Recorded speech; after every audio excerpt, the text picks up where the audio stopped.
Time for the show, and Rip. Had to get my hat. Perfect. You gotta get your hat. Yeah. All right. A Seymour baseball hat. There we go. Got the Seymour baseball hat on now. Seymour baseball hat with the Seymour Boys Club shirt. Yeah. I'm Mr. Seymour. Fire today. Maybe you can ask me again today. Justin Ritchie was my baseball coach, or Jeremy Ritchie, or whichever one. I missed the music. We need a better producer on this damn show. Where's that at? There it is. All right, music's off. Welcome to Wrestling with Rip Rogers. Today is Friday, May 1st. It's May 1st today, Rip. Did you know that? No, but I do now. I didn't really know that either. Friday, May 1st. Going to be the greatest show ever. Ask Rip Rogers Live. Rip's here in his Boys Club shirt. His Seymour baseball hat on backwards, looking cool. Free Boys Club shirt. Got my Seymour Owls baseball cap there. John Britton gave me that exclusively, so I'm putting it on backwards, just like you, so I can emulate Von Lilas. Hey, that's the old school baseball hat. That's the one my Uncle Mark had back. When did Mark graduate? He's probably, 10 years younger than you? 69. 7, 8. Yeah, remember they had is that the S hat you had in high school? Or you guys had? I can't remember. But I think it had a little red outline. See, yeah. I never understood why Seymour baseball was blue and red. Yeah. School colors were purple and white. Every other. Yeah, you're right on that. They're purple now. Bob Bowman told us it's because it was too hard to find purples that matched. Oh, you was telling me some stuff about, because Bob Bowman was your coach. Bob Bowman, he was on the Truckers on our softball team. Oh, he's big. He was a big softball player. Oh yeah, he was good, and he always made the basket catch. Oh yeah, I don't know if he did anymore. You think that's where Willie Mays got it? I think Willie Mays, to say "Hey kid," I think he might have got that from former Seymour High School state champion Bob Bowman. Yeah, I think he did. I think Willie Mays stole that from him. Let's take a look at the chats. Who's here today? We got 30 some odd in here already today. That's pretty good. Diesel Don in the house. Hello, Rip and Honky Tonk Man. Frank's Pickle Barrel Ass in green in the house, Rip. One of my all-time favorites. Love Elvis and love Honky. I saw somebody say that Elvis was a Honky Tonk Man impersonator. I saw that somewhere yesterday. I think he was. Come to think about it, you know. I got whoever that was. He's right. Yeah. Super Gooch 20. That must be a new listener. Honky must have brought him in. Patrick Young in the house, ready for class. Big Country. Jeff G in green in the house. Okay, Big G. Shane Parks from Roseburg, Oregon, in green in the house. He'll be on. This show's going to be 100 times better than last week, Rip. Well, I think sometimes Willie Mays strikes out 4 times, and sometimes he hits 3 home runs. So you just don't know. That's why we play the game, baby. If the Honky Tonk Man's going to be better than Dylan Hines. We'll see. Wait and see. A lot of pressure on. Yep. Zach Creek in the house might be a new listener. He says Honky Tonk Man doesn't really do podcasts anymore, so this is going to be really cool. Yeah.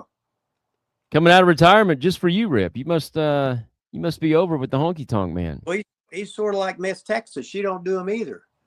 All she wants to do is get her picture taken with you all the time, because you're Miss Texas would have probably done our show if it wasn't for you. I'm pretty sure. Yeah. Okay. Pretty sure if you wouldn't come running in there, interrupting me and Miss Texas' special hug, she'd probably be on this show. Yeah, but she wouldn't leave you alone. She was bothering you. She just kept looking up at you like you were a god. Yeah, well, Power Man's in the house. Oh, Tripper Pot Rupert Jr.'s in the house. Clayton in green's in the house. Spiffy's in the house, Rip. Who else we got? Woke Millennial. That must be a new listener here. Either that or somebody changed their name just to rib us. George Jetson in the house from outer space. He's from outer space. Outer space. Sorry, I was trying to figure out where he was really from. Prince Edward Island's where he's really from. Oh, okay. Billy Ray Dollar in green, BRD in the house, baby. T Weasel in the house. Oh, the Weasel made it. You know, he's had a rough week. You The know, great, the great. He's been sending me all the poker money he's been winning. Oh yeah, He said the greatest lady man of all time. Talking about himself, I'm sure. And he said my Uncle Mark graduated in 1978, so he's right on it. Okay. Stephen Keys in the house. Brandon Kelly in the house. Retro wrestling superstars in the house. None of your business in the house. We got all kinds of people. We're up to 50 people right now. Shit, they're on fire. I don't know if our StreamYard can handle this many people, Rip. I don't know if they can either. We're going to try though. We're going to give it our best. Seymour Brewing Company in the house. Oh, okay. I don't want to say anything about Sean Malone at the Seymour Brewery, so I'm not going to about how great his pizzas are, how he invented the Hustler beer, like your dad would be over there plugging the thing and the stuff, the pictures of me on the wall and stuff. So I'm not going to plug that. Is your Aunt Carol on there? That's what I don't think so. Well, you were supposed to remind her. Maybe I forgot to tell you. Ben McLean in the house. Heza Machine in green in the house. Vito Andretti in the house. Heza Machine says Miss Texas likes white guys. I knew it. All right, Rip. We're not gonna wait. I can't even talk. We're not gonna make the people wait any longer, Rip. Okay. Got a special guest today. The greatest Intercontinental Champion of all time. And WWF, WWE Hall of Famer, Rip. Gee whiz. Has it got, what about the gold? What about the rings? What about the limousines? The rings and the limousines. Honky Tonk Man. Right there. Oh, wow. Oh, he does. Look at that. Yeah. Ladies and gentlemen, the one and only HTM, baby. I put these rings on just for you today, Rip, because I know it's something you like to see, all this glitter and everything, and you got to know that the greatest Intercontinental Champion's in the house. This is going to be a record-breaking crowd today. It already is. Biggest crowd all week. Biggest crowd this Friday. Biggest but crowd it's a pleasure, Stephen it's P. a News. pleasure to be here. It's a real pleasure to be here. And somebody had mentioned, I don't do these podcasts. I don't. I told Rip the other day, I don't do these things anymore. I don't do clickbait. And he said, what is clickbait? So I had to explain to him what clickbait was. I didn't know what it was either. I got ambushed by clickbait, and I stopped doing these things. I did the Jimmy Cornette one once, and then I did Ron Fuller, and then I did the Bradshaw and Jerry Briscoe. And after that, I said, "No, I'm done with them. I'm not going to do them anymore." But they didn't clickbait me. It was that big goof out of Canada that did all the clickbait. I know. I'm not going to plug him. I'm not going to plug him. Okay. Yeah, we don't plug anybody here but us. Yeah. My business partners in the house, I heard you mentioned earlier, Brandon Kelly, we're business partners. He handles all the Honky Tonk Man business affairs. And I ambushed him because I did tell him, but I didn't ask him, should I do this? I told him after we'd locked it in that I'm going to do the Rip Rogers show. And he said, "Oh, really? Okay, that'll be great." He'll tune in. So I'm glad Brandon Kelly's in the house today. Mr. Columbus, Ohio. In the chat, while we're on it, here we go. I got it pulled up right here. Honky Tonk Man, can you see that? Yes, the fan group. That's Brandon runs that. He started it for me 2 or 3 years ago. It's doing really well for us. It's a great group and a lot of good fans, and we have giveaways on there, and then we plug the things we're going to be doing, and it's a good place. So go in, sign up, get on the Honky Tonk Man fan page. That is on Facebook. I became a member of it yesterday or the day before, one of those two. I can't remember. So get on Facebook, get in the Honky Tonk Man fan group, the official Honky Tonk Man fan group. Rip, are you a member yet? What's that? Are you a member of the Honky Tonk Man fan group yet? Me? Yeah. Let's see.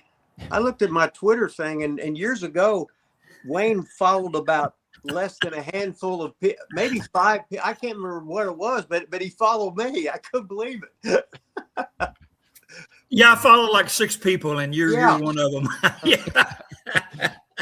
I don't want to see all that clutter. You know, I want the real deal, and Rip Rogers give you the real deal.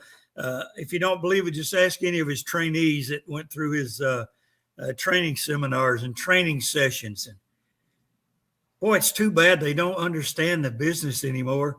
They don't understand that what you were only trying to educate them on what it's really like out here, and but it's all sugar coated. It's it's WWE. It's more than diamond rings and limousines now. It's divas. They don't call them divas anymore, do they? I don't know. They stopped doing that. It's women's wrestling or whatever it is. Okay. But they all the same. They got the makeup on, and they got the wig on. Then they got the boob job and the thing up their ass. Yeah. And it don't get any better than that. Then the bell rings.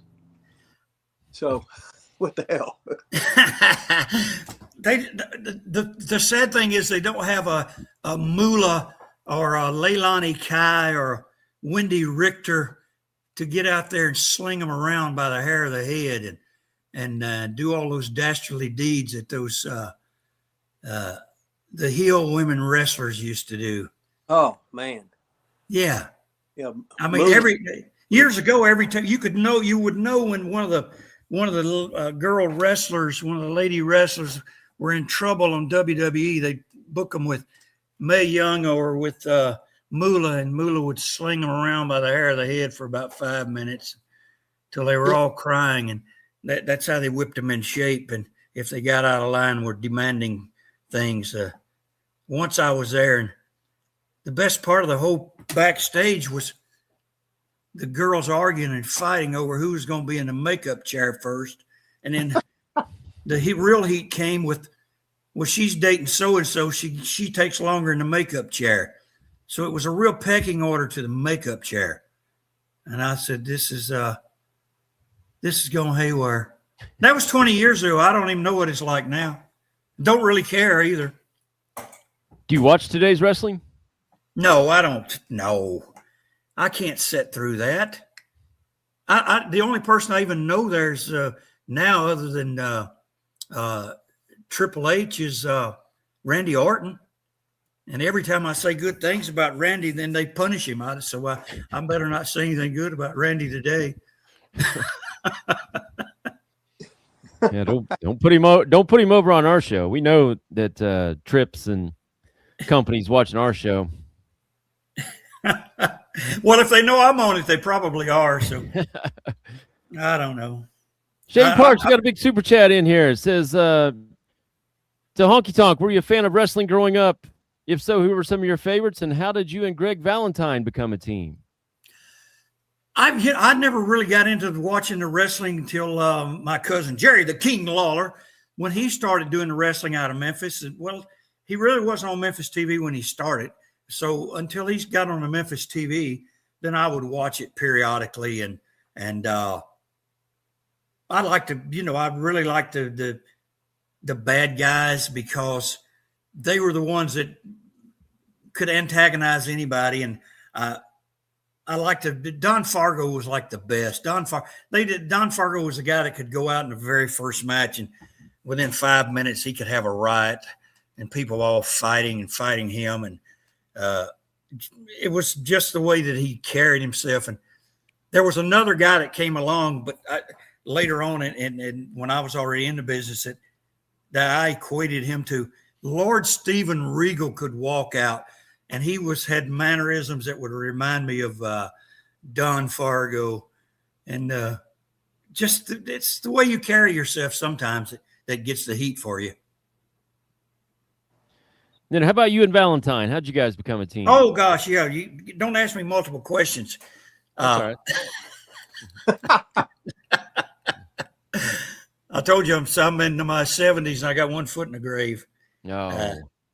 Oh, yes. Rip's, Oh, come Rip's on. been in the bottom of the ninth for the last 10 years. Yeah, I know. But it's for real for us now. We realize it, and we've come to grips with it. We don't try to live the young man's life anymore. The Valentine thing came along. They had kind of finished me. I had my run through, Macho Man Randy Savage and the Ultimate Warrior and Jimmy Snuka. And so they had started to face Valentine out before me. And then they wanted to keep us both around. So they decided to try to put us together. And Valentine didn't like the idea, and especially didn't like the idea of the black hair. Now he says he wished he would have put more effort into it. Ravishing Rick Rude came up with the name for us because we were like 5 minutes, 10 minutes before going out through the curtain. We had no name. It was just Valentine and Honky Tonk Man. And Rick Rude said, what about rhythm and blues? Honky Tonk Man's rhythm, and Greg Valentine's always no smile on his face and slow and sleepy and looks like he has the blues. And Pat Patterson says, that's it. That's what we'll do. And that's how that thing started. Shit. It's awesome. All right. So it was good. We had a good team, and Rip will attest to this. If you have two guys say they're twins, that's good. Both guys look the same, but there's got to be one. One twin's always a little bit bigger, a little bit smaller than the other, and one guy has to be the bully. One guy has to be the razzmatazz, kind of a cowardly kind of a guy. And the difference in the tag team personas of the two people is what makes the tag team interesting. Because if both guys are the bullies, then it's difficult because they're both doing the same things.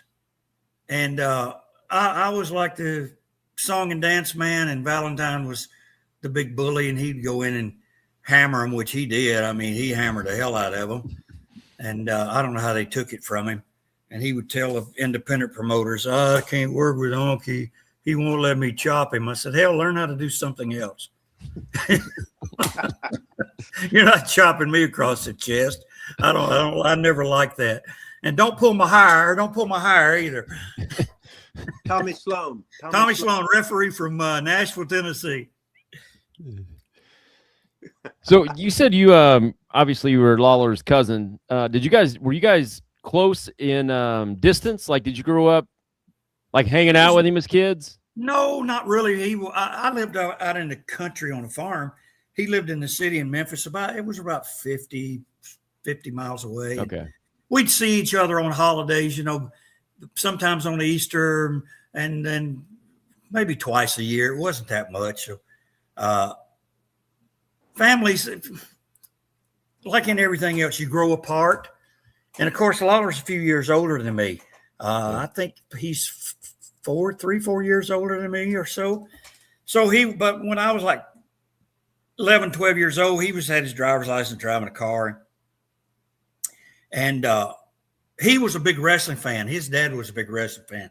And he had when I would go to his house, I would look through the wrestling magazines, and he had wrestlers' pictures up on his walls and things. So he was like Jimmy Cornette. He was a student of the game. He was a real historian of wrestling and knew everything and all the wrestlers and would always go on the Saturday TVs with Dad would take him there. And then sometimes on the Monday night shows down at the Ellis Auditorium in Memphis. And but then when he started wrestling, it was like all of a sudden that's what he's doing. He was a radio disc jockey at the Memphis State University radio station for a while. Then he got a little radio gig with a country music singer that was out of Memphis. And from there he met Jackie Fargo, and the rest is history. Yeah, that's awesome. Billy Ray Dollar got a big super chat in there. HTM, did you have a favorite territory in the day? Pensacola and Mobile. Best place to be. Rip Rogers and I rode the highways there. Tell us, Rip. Well, I'll tell you that the Honky Tonk Man routine, the first thing he did, he'd be there nice and early. He'd be getting in the orange van. He's the only guy in the history of the world to pay you your transportation before all the other guys I'd be chasing trying to get my money. Honky said, "Here's my trans." And he'd brown bag it too. Everybody else is spending a whole bunch of money to eat and everything. And Honky's got his sack lunch like I did at St. Ambrose School at Seymour, Indiana, grades 1 through 8, had the sack lunch. So Wayne was always laying back. Of course, he could stir that pot real good with just a couple little words to anybody. So that was always a plus. I was always waiting in righteous anticipation of the Honky Tonk Man, this sort of getting it stirred up. So it didn't get any better than that. I liked it there. The weather was, of course, nice, and living on the beach, we didn't work, 5 days, sometimes 6 days a week. Fullers weren't into working really hard, but they had good territories. And the thing is, everyone got along and everyone was happy. And Ron and I talked about this on his podcast, how the locker rooms were it was fun to be in. It was fun to be around those guys. There wasn't all this backstabbing and all this skullduggery that took place because there wasn't really top guys. Everyone floated back and forth. You'd be second, third match, then you'd work on top. You'd be in a tag match, a semi-main event. Everybody floated up and down. So everyone was kind of equal. There was nobody that was like, taking all the money and where the rest of us were starving. We all pretty much starved together, which is what happened back then. And I like working for Nick Goulas. I enjoyed Nick's territory. It was the same. The camaraderie was really, really good. The difference being there was, you really didn't get paid. And Nick always said, it's not what you make, it's what you save. I believe that. I lived by that. And I still do today. I don't care how much you make. If you don't save anything, you don't have anything. And so that's just how it is. Rip, you got anything to add to those territories? Well, it's like when we went to Pensacola Mobile. See, I'd been on ICW. We had a TV down there that played for I don't know how long it was. So when I went down there and I was going to work for Fuller for a week before I went into Watts' territory. So what I did was Fuller put a mask on me. He put a mask on me, and I couldn't breathe in it. I couldn't see in it. I felt like I was suffocating. So I just pulled that goddamn mask off. And then the people go, "That's Rip Rogers. We watched him on some other channel or whatever," right? But the good thing about Fuller's territory, I never heard anybody in the office raise their voice to anybody. Well, I'm used to Randy saying fuck, fuck, fuck. I'm used to Ole saying fuck, fuck, fuck. And all of a sudden, here's Robert Fuller with that voice. He'd be talking about some girl out there or whatever. And then Ron, he's talking business. But it was just so easy to go there. And we just had to I think you caught Roy Lee doing a little skimmerunzo every once in a while. No, Roy wouldn't do that. And if you just said something to Ron would be the first one to say, dadgummit, I'm going to have to get on to Roy Lee. I'm going to have to start watching him a little closer. But, it's like, okay, who's he getting the money for? So, yeah. I enjoyed working with Roy Lee. I have tons of matches with him. Nice. They were the nicest guys. And like you said, they never raised their voice. You never heard them. No matter what happened, it was, oh, heck, that's okay, man. Gosh, gee whiz. They didn't use bad language. None of that happened there. There was never any incident. I was there on, I don't know, 3, 4, 5 different occasions. There was never any problems in the locker room or guys, taking it out back and fisticuffs, none of that nonsense. But then you get to, in Memphis, it was a whole different animal. It was dog eat dog there, and it was just one of those things where it was hard to do. The trips were hard. Even in Puerto Rico, when I was there for a year, there was never any issue with guys. It was everybody was fine. Everybody, which there you had a position and you knew your position. You were there for 9-10 months, like I was, and you knew when you come in what they were going to do with you. You knew what was going to happen on your way out. Other than putting your life on the line every night you walk to the ring, the ring work was all fine. I enjoyed that. I enjoyed being there. Yeah, I was there 9 or 10 months, and Carlos actually called me at my house he wanted me to book that place. And I said, well, what does this consist of? And then after he explained what he wanted, I said, oh, in other words, I'm just a middleman. You're paying me extra to be there. So I'm not going into the office, and I'll make suggestions that if you want to take them, fine. If not, fine. But they brought me in after the Brody incident. So I think they wanted somebody who had never been there and have a clean slate. But I said, no, I'll make this out. But it was just like Ron Fuller. Ron Fuller, he'd said, hey, make me out about a 10-week program with you and Austin Idol. You know what I mean? And I'd give it to him. He'd eyeball it. He'd go, well, 3 years ago, we did this like this and this and this. So let's change the order of this, and this can lead to this. I mean, I just sat there in amazement, right? Listening. These guys had so much knowledge. They was born into business. And then, and you were trained by one of their cousins, uncles. What was it, Herb Welch? Herb was Roy Welch's brother.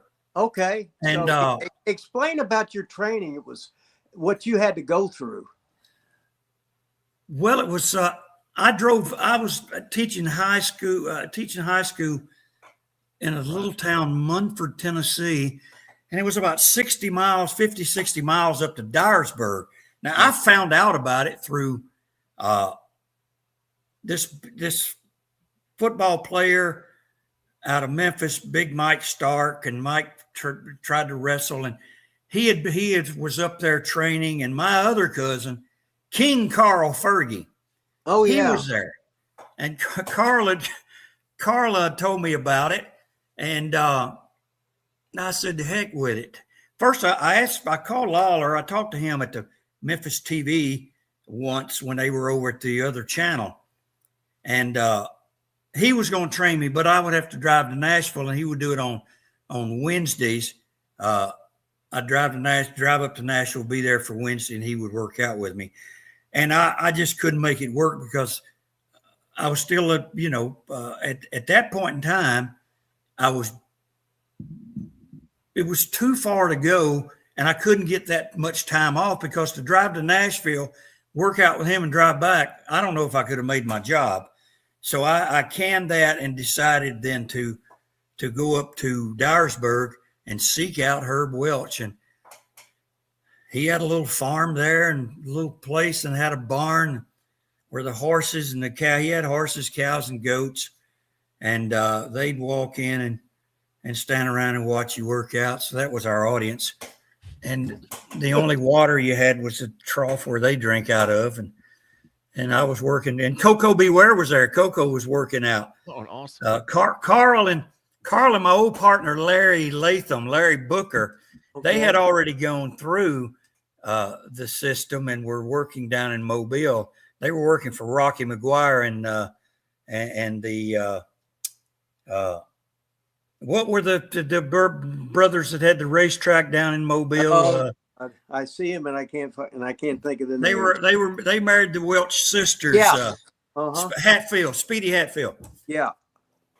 And so, but I was there I was working out, and Big Mike Stark and those guys. There was 2 or 3 of those football players out of Memphis State that had gone through there, and they had just finished.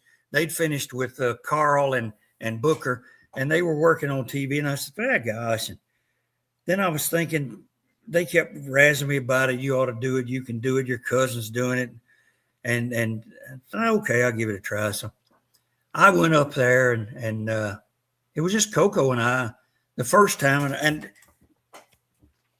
And we didn't know. And we just beat each other up. And Herb would show us 2 or 3 different holes. We'd do the holes. He'd watch us. Nah, that's the shits. Here, get up. Same as you would do with the OVW. That's the shits. Oh, you broke. Oh, he's telling me I'm the shits. I quit. Anyway, so Herb would get in there and he'd crank you really good and work you out. And then he'd say, okay, boys, you stay as long as you want. Because at 8 o'clock, we'd start at like 6. By 7:38, he'd go to bed, which now I realize that because 7:38, I go to bed every night. And Herb was about my age back then in the 70s. He's 70 years old. And so then Coco and I would do stuff we saw on TV.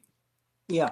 He'd climb up on the top ropes, hit me with that drop kick, tear my head off. I didn't know to turn my head, try to block with my hands or nothing. So the first week of that, the first day, we did Sundays and Wednesdays. I was so sore. It was the worst soreness I'd ever had in my life. And here I was, big strapping 225-pound Diana ball taking. And I got the Diana ball from the football team out of Memphis. Big Mike Stark and those guys had it back then. And I was taking that and pumping the irons, get those 19-inch. Yeah. Ice cold. Ice cold.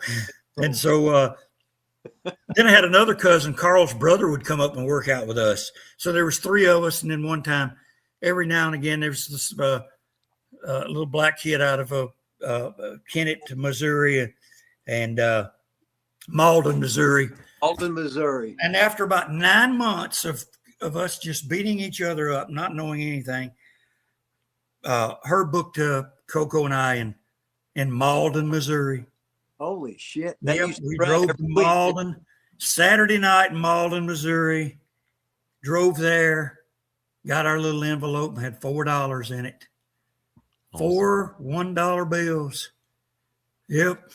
In a chicken coop is where they stored chickens, and it smelled like a chicken coop. And it was on the railroad tracks. Did you ever go there, Rip, to Malden? Yeah, I went to Malden, Missouri. But I got a little bit more money because we had the TV in WSIL. Okay. I was a television star there. Okay, you were a big star then. And the promoter. I got the 2.5. I got the 2.5. Oh gosh, I never got that. Even I worked with her. I worked with Lou Thez there 2-3 times, and I got $9 for working with Lou. That is awesome. So that was a big payday. God damn. And but anyway, the promoter Henry Rogers, he looked exactly like Slim Whitman. Yeah. The guy that was on TV pushing those 1-800 Slim Whitman tapes. He had the little black mustache, the little skinny black necktie, the black hair. He had his eyebrows black, and it had the black cowboy hat that was all dirty and dusty. Henry Rogers, he promoted that place for you. Everybody went through there. Yeah, that's I remember Crybaby Edwards going, "Hey, I'm on the Malden, Missouri." Crybaby Edwards was there. Dr. Graham with his bottle of black velvet whiskey in his bag. Yeah. What was his name? He wasn't Jerry Graham. Jerry Watson Jr. Was it Jerry Watson Jr.? Jerry Watson Jr. He wasn't a Graham. Jerry Watson. Dr. Watson. Yeah. Dr. Jerry Watson. That's right. Had his Watson, eye. Presume. Had one eye like this, big, bleach blonde. Holy fuck. I was there one night, and this old boy Rooster, he pistol whipped somebody, and the blood was all over the locker room. I'm fresh out of college, and I'm seeing a guy get pistol whipped in a locker room because of some spot went bad. I mean, and blood was all over the walls and all over everybody, and it was like, geez, what a mess I've got myself into. But that's how it all started, and then Herb booked me in Mobile down there for the Hatfields because Larry and Fergie had left there and told me that it was good territory, it was a good place to go have fun. They ain't gonna make a lot of money. And I resigned from my teaching job at the Christmas break and was going down to work for the Hatfields in Lower Alabama and Montgomery, and they had Selma and I forget those towns they had down that way. And so I go to this Christmas party at my aunt's house in Memphis, and Lawler was there. And he said, "You still wrestling?" I said, "Yeah, I am. I'm going to Mobile." He said, "When?" I said, "Well, Herb's got me booked next week." He said, "He didn't tell you they closed the territory?" What? And I had resigned from my teaching job. I've done nothing. I said, "When did they close?" He said, "Just a couple of days ago." I said, "Well, I haven't talked to Herb." He said, "Well, you better call him." He said, "What are you going to do?" I said, "Well, I don't know. I need to work somewhere. I'm not working." He said, "Well, can you be at TV tomorrow morning?" This was on a Friday night. And he said, "Can you be at TV tomorrow morning?" I said, "Yeah." So I came to Memphis TV, got paid $20, worked under a hood, put the mask on, got beat, come back as myself, got beat, come back in a tag match, got beat. 3 jobs on TV, the first right out of the chute. Yeah, got beat up pretty good. God. And after that, Lawler said, I'll try to book you some. And he would book me like one day a week in Louisville. I couldn't ride with anybody because I was only working one day. Made 25, 30 for that. Then they went up to 40 and 50. So. Man, I have so many questions right now, and the chat's got so many questions. All right, let's get some questions. That's what I want. That's enough of me. Can't fathom them. My bullshit's boring. No, this is fucking this awesome. is awesome. That's what brings all these questions out, because I grew up on Memphis TV, like Memphis wrestling. I'm from Seymour, Indiana, where Rip's from. So we got Channel 3 wrestling, Jerry Lawler wrestling, whatever you wanted to call it, Memphis wrestling. So that's what I grew up on. Did you ever think, though, like when, like you said Coco, you and Coco, and hell, even Lawler, like when you all were in, like, or at least you and Coco at that time in the WWF, did you ever think, I can't believe I'm really here after starting in Dyersburg, Tennessee for $4 in my first match? I mean, or did the whole progression of you working to all the territories that led to it? Like, I understand, like, you probably deserved it, but did you ever think, man, I really can't believe I'm made it from here to here? I don't know if I'm asking that question right, but when I first got into the wrestling business, I gave it I had like a 5-year plan. If it doesn't work in 5 years, I'll go back to teaching and coaching. And Rip will tell you this, and I told my daughter this because she's a veterinarian. I said, it'll take you 5 years to understand even the veterinarian business. After about 5 years, you go, I've been doing this shit all wrong. And but after the first 5 years, I clicked on me that I've been doing it all wrong, and then things started to work for me. I've learned how to be a character and learned what to do and how to say things and how to carry myself. And then I learned to work because it takes you 5 years to learn how to work. You just don't go out there and do it overnight. There's very few people that have been able to do that. Brad Armstrong is an exception. Barry Windham and Ricky Martin. Those are the 3 that come to my mind that they just right off the get-go, they had it. I mean, they had it. They could do it. I wasn't that fortunate. And I never drop kicked. That's why I was always a bad guy. I never did drop kicks. I didn't climb up to the top rope. I didn't do that bullshit because I didn't have good balance. I'd fall and almost kill myself every time. But when you've been to all these territories and you've seen and been with these other characters from different territories, you always know, and you'd see the magazines and you'd hear other guys talk. The New York territory was the place you wanted to be. It's where all the media was. If you're going to make it, you got to make it in New York. You got to go there. And that was my goal from after about the 3rd or 4th year. By the time it clicked on me at year 5, it was like, okay, I've been to all these different territories. It's time to try to find something that catches on. Got it. And because you have to try a lot of things. Rip will tell you this. A lot of wrestlers will tell you. You have to try a lot of different characters on yourself to find the one that works for you. And you have to steal a lot of things from other characters that you put in your repertoire we did, none of us ever invented anything in this business. We all took it from someone else. We took this from this guy, this from this guy. And sometimes the promoters would put you with someone. I got put with Handsome Jimmy, not because they wanted Handsome Jimmy to teach me how to work. I didn't find out till later on in life they needed somebody to drive him because his hands didn't fit the wheel, Daddy. You know, and so he was getting good pay. Even on the little spot shows he never made less than 100 a night. Even on the Buddy Wayne spot shows that drew sometimes 40 people. You know, there was no money there, but he got his money and his trance was paid. And I didn't know that. When he gave me my $5 baby for the trance, Jerry had kicked that back into his check. So he had to have someone to drive him, and he picked me. You know, I'm Kingfisher's cousin, baby. You know, come on, Daddy, drive me. And then while I would drive 500 miles, he'd sit and snooze over in the side of the window, or he'd look in the mirror, and I would ask him, "What do you see in that mirror?" He said, "I see the best looking man in the world in there, Daddy." Okay, well, drive this fucking car then. Give us a Jimmy Valiant, Rip. Give us. Drove him. No, Handsome. He would be driving my car because I wasn't doing something. He wanted the speed. So, but when I'm driving, he's sitting there he's sleeping on the side, right? And I'm not used to driving all these long trips. Then when he wanted to take over, I'd wake up and he's driving, but he's sleeping there too.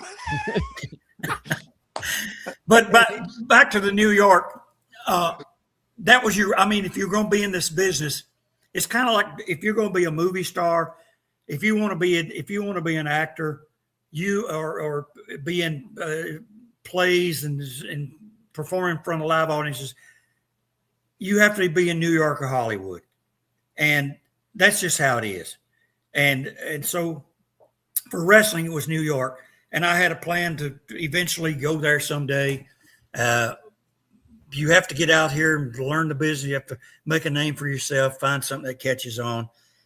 But I ended up going out of Pensacola, and God bless these girls out of Birmingham, Alabama, that got me my first jumpsuit.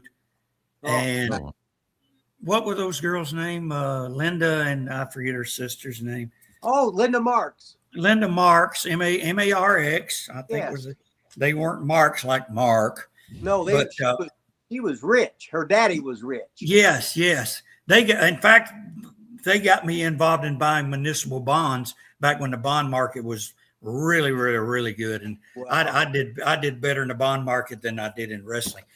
So wow. I don't do it anymore because it doesn't pay anything and I'm scared of it. As you get older, you get scared of things.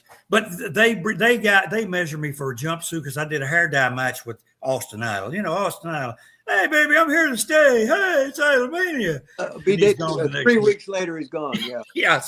But dyed my hair black because I had blonde hair. Dyed the hair black, had the sideburns.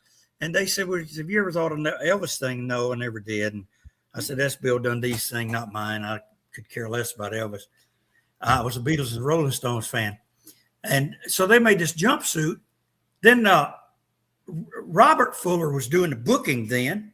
And Robert said, he saw me with a jumpsuit and the hair slicked back here. He said, man, do you know anything about playing a guitar? I said, no, I don't know anything about it. He said, well, that's good. The worse you are, the better it'll be. Yeah. He said, I got an old guitar at home. I'm gonna bring it next week and we'll shoot an angle. And you hit Bob Armstrong with that thing and we'll be off and running. I did it.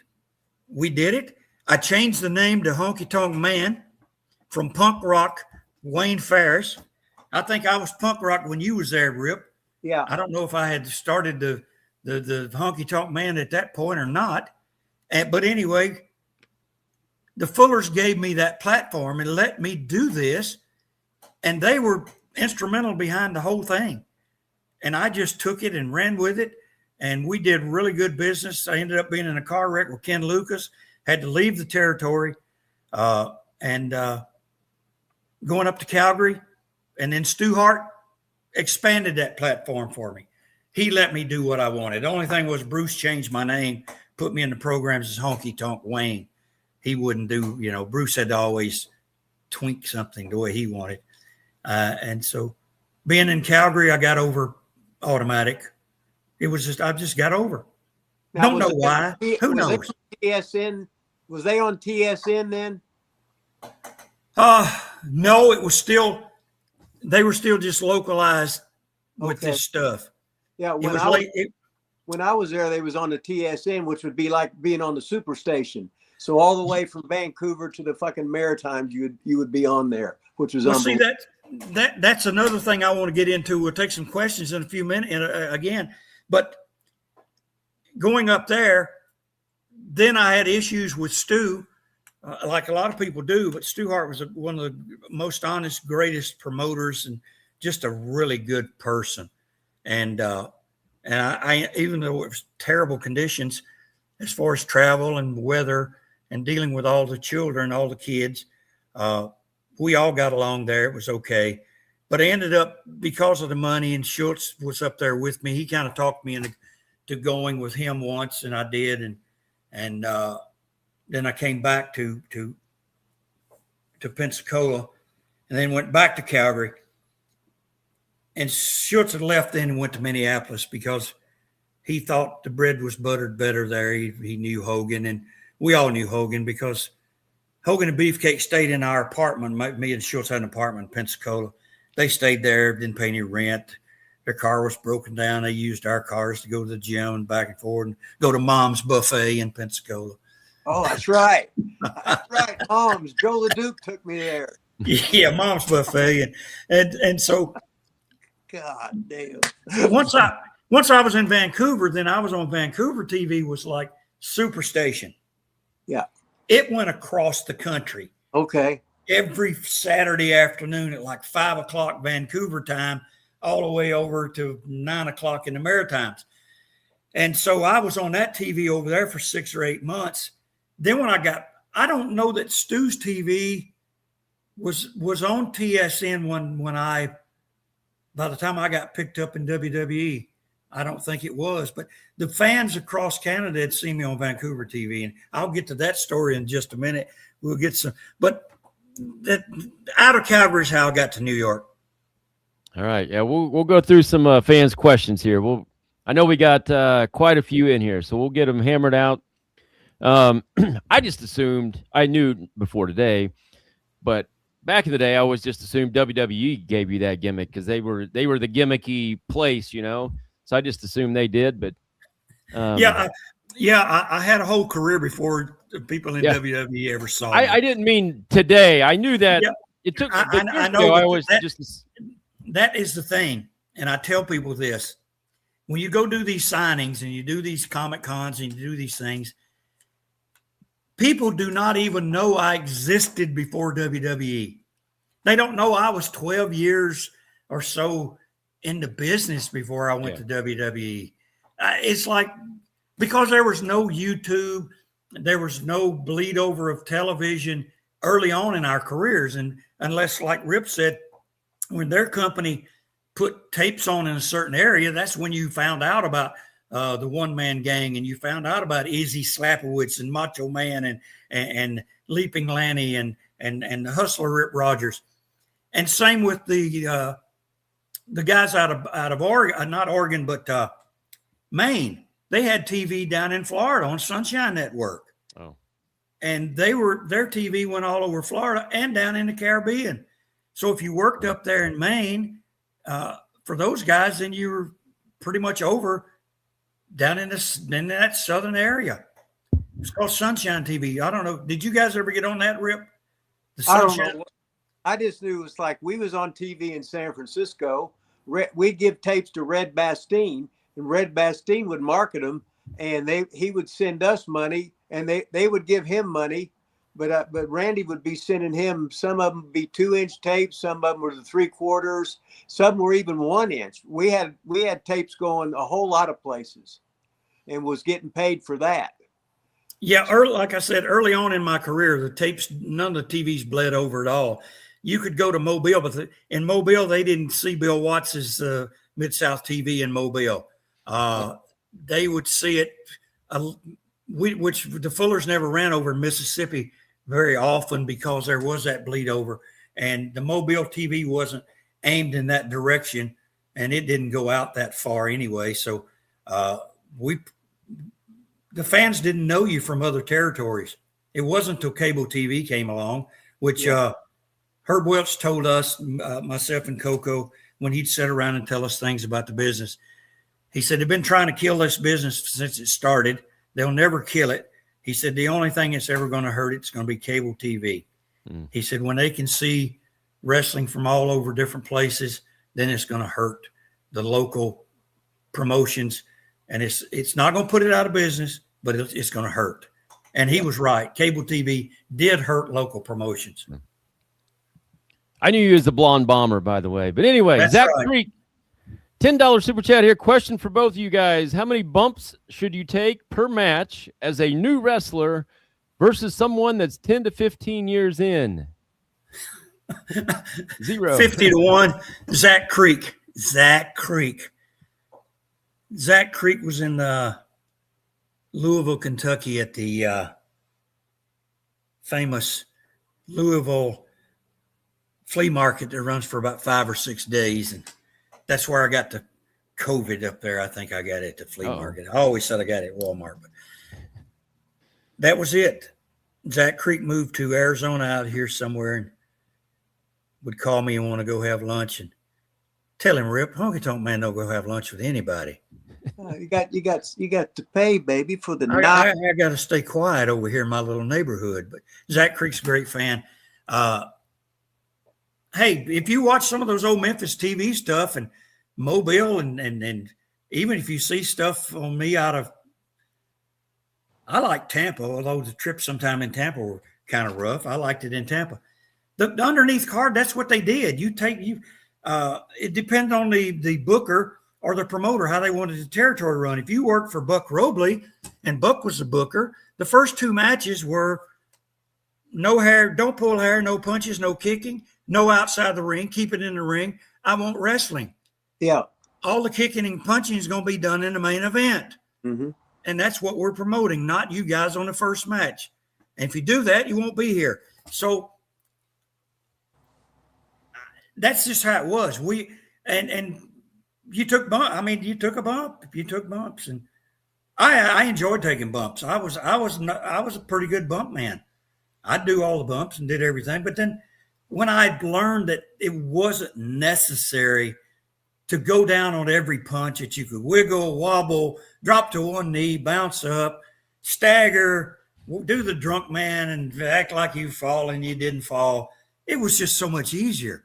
You're not going to be in this business for 30 or 40, 50 years and go out and do these things every night. It just doesn't work. And being in the Southern Territories, and Rip will tell you this, most guys out of the South, it was a bumping territory. A lot of blood, a lot of bumps, a lot of fighting with the fans. It was people believed in that wrestling. It was awesome. And it wasn't until I got to WWE that they, it was like, no fighting with the fans, no yelling at the fans, no touching the fans. If the fans touch you, you don't touch them. So it was then you said, okay, fine. Since I'm going to do this same match with Randy Savage for the next 6 months in every town that we go in across America and all across Canada and even around the world, we're going to get it down to a science. We're going to take no bumps. That's my name on eBay. No bumps. No bumps. What do you say I do, Rip? I wiggle, wobble. You go to a knee. You're about like Ronnie Garvin taking a bump. but when you finally timber and take that bump, then you can't get up. Then it's the back up and bag, whatever, bump at you high. Then they hit you and you tie yourself in there. I mean, you accidentally go in and you get tied in the ropes a lot of times. And then shit just happens. Yeah, see, and when I was tag team partners with Handsome Jimmy, when we got the heat, I was always the guy that gave him the comeback. He would go down, he would, you look to tag him, he's all the way down to the other post. Yeah. He'd short arm you, and so I'd have to stay in for 30 minutes, and then Dundee and Lawler, they all made the comeback on me. I got the juice, They beat me up. Valiant would come in, he'd swing a couple punches, take a bump. No, he wouldn't take a bump. He'd wiggle wobble. He'd roll down like Nikolai. That rolling bump. Oh, God. Section bump, they call it. Awesome. But yeah, Zach Creek, I took bumps. Come on. Big George says your shoot interview. You like that word shoot. Your shoot video with Iron Sheik and New Jack was hilarious. Was it fun to do? No, because I was drinking real heavy. We all were. I don't drink anymore. And now I realize how drinking can make you be stupid. And we got really stupid that night. And the police got called. It was terrible. That's one of those things where, first of all, don't get drunk, don't get stupid. And second of all, don't do shoot interviews. Once it goes on the internet like we are now, it's there forever. It will never be gone. And you live to regret it. And that's when I say clickbait. That thing with New Jack and Iron Sheik became notorious clickbait around the world. It's still being played. The sad thing is, and I wish that there were some way they could make them do it, the people that steal your content, like they're going to steal our content here today and post it everywhere. And 10 years from now, they'll post it again, but they won't say this was from, May 1st of 2026. This interview is 25 years old. Some of those interviews they're showing on me now and still show them. They were done 25 years ago. Then I got paid. I got paid to say stuff. People don't understand that. There really wasn't. Yeah. It wasn't shoot interviews. Right. You got paid to say it. The interviews for the wrestling shows and say that, you're going to beat up Bob Armstrong or you're going to beat up Jerry Lawler and you're going to give him a whipping. You're going to beat him for an inch of his life. You're going to take his old lady and run away with her. That was a shoot interview, but nobody replays them and says, listen, Honky Tonk Man, he says he's going to steal Lawler's wife. Or he's going to take Miss Elizabeth to Heartbreak Hotel while I wiggle my hips. Hey, the good thing is nobody watches this show, so you're safe. Yeah. I don't believe that. How many we got in the room now? We got 90 on here right now. It's a world record for us. That's a record-breaking crowd, huh? It is. Frank wants to know if you've ever met Elvis. No. Some guys that worked for him that hung around in strip clubs in Memphis, we'd see them. This Davis kid that was he was around, and I'd see him sometimes. But he was Elvis' cousin. I worked at the film service, Memphis Film Service, and a place where we delivered film to all the movie theaters around West Tennessee and North Mississippi and Eastern Arkansas. And the people from Graceland would call there and say, Elvis wants to see these movies. So we had to go pull them and set them out there. I never delivered them over to the Memphian Theater, but one of the drivers would take them there, or one of the executives from the company would drive them over. Elvis always went to this place called the Memphian Theater, which was over in Overton Square over that way. And he'd get 5 or 6 movies. And that was back when they were in big metal cases. The damn things weighed 30 pounds a piece. But I never went there. I would drive by there sometimes. You'd see all the Cadillacs and stuff. Elvis was there. Man, we just hit 95. We're up to 95. If you guys are in the record-breaking crowd, share this a little bit. Let's see if we can get to 100 today. Throw a couple shares out there, get to 100. All right, we got to get some more of these questions if you don't mind here. Shane Parks, is there a wrestler that you wished you could have worked with but didn't get to? Nick Bockwinkel. I wrestled Harley. I wrestled the Briscoes. I've wrestled Jerry Lawler 1,000 times, and Jerry was great in the ring, fabulous. All those other guys I just mentioned were really, really good in the ring. Harley did things to me that I didn't even know I could do, and put me in holes and that I didn't know that I could get in, and gave me bumps that I never felt and bumps I'd never taken before. He was a a real master of being in the ring, and slow and deliberate, never rushed. But I like to work with Nick. I work with a lot of older guys, and like I said, I work with Thez. And when Thez found, first thing Thez asked me was, who trained me? And when I said Herb Welch, he said, oh, okay. Yeah, Herb's a good trainer. And after that, he didn't bother me. He did everything Herb. I said, Herb, how's this guy going to treat me? He said, watch for this. When he does this, do this. So Herb told me everything. And so I could do it. And when I could do the holds and reversals, and Thez didn't try to hurt me, which he was notorious for beating up young guys. We got some Canadian money coming in here. Oh, Lord, that's worth about $5. What is your best memory of Hulk Hogan? And were you still talking to him prior to his passing? No, I haven't. I had not talked to him since we were at the when my Hall of Fame induction was 2019. Hulk was one of these guys that he didn't call people, and he changed his number at different times, had different numbers, and the people that had his number wouldn't give it out, and no big deal. It was not an issue if he didn't. If he want, it's like Rip said one time. I had told, I said, somebody said, "Have you talked to Rip lately?" I said, "No, I haven't." Yeah, I said, "What? Have him call me." Rip sent word. He said, "He's got my number," and that's true. If I wanted to talk to Rip, I had his number. But no, I didn't talk to him. I knew the first day that he walked into the TV in Dothan, Alabama, that this guy was something. He just had that look about him. He had that.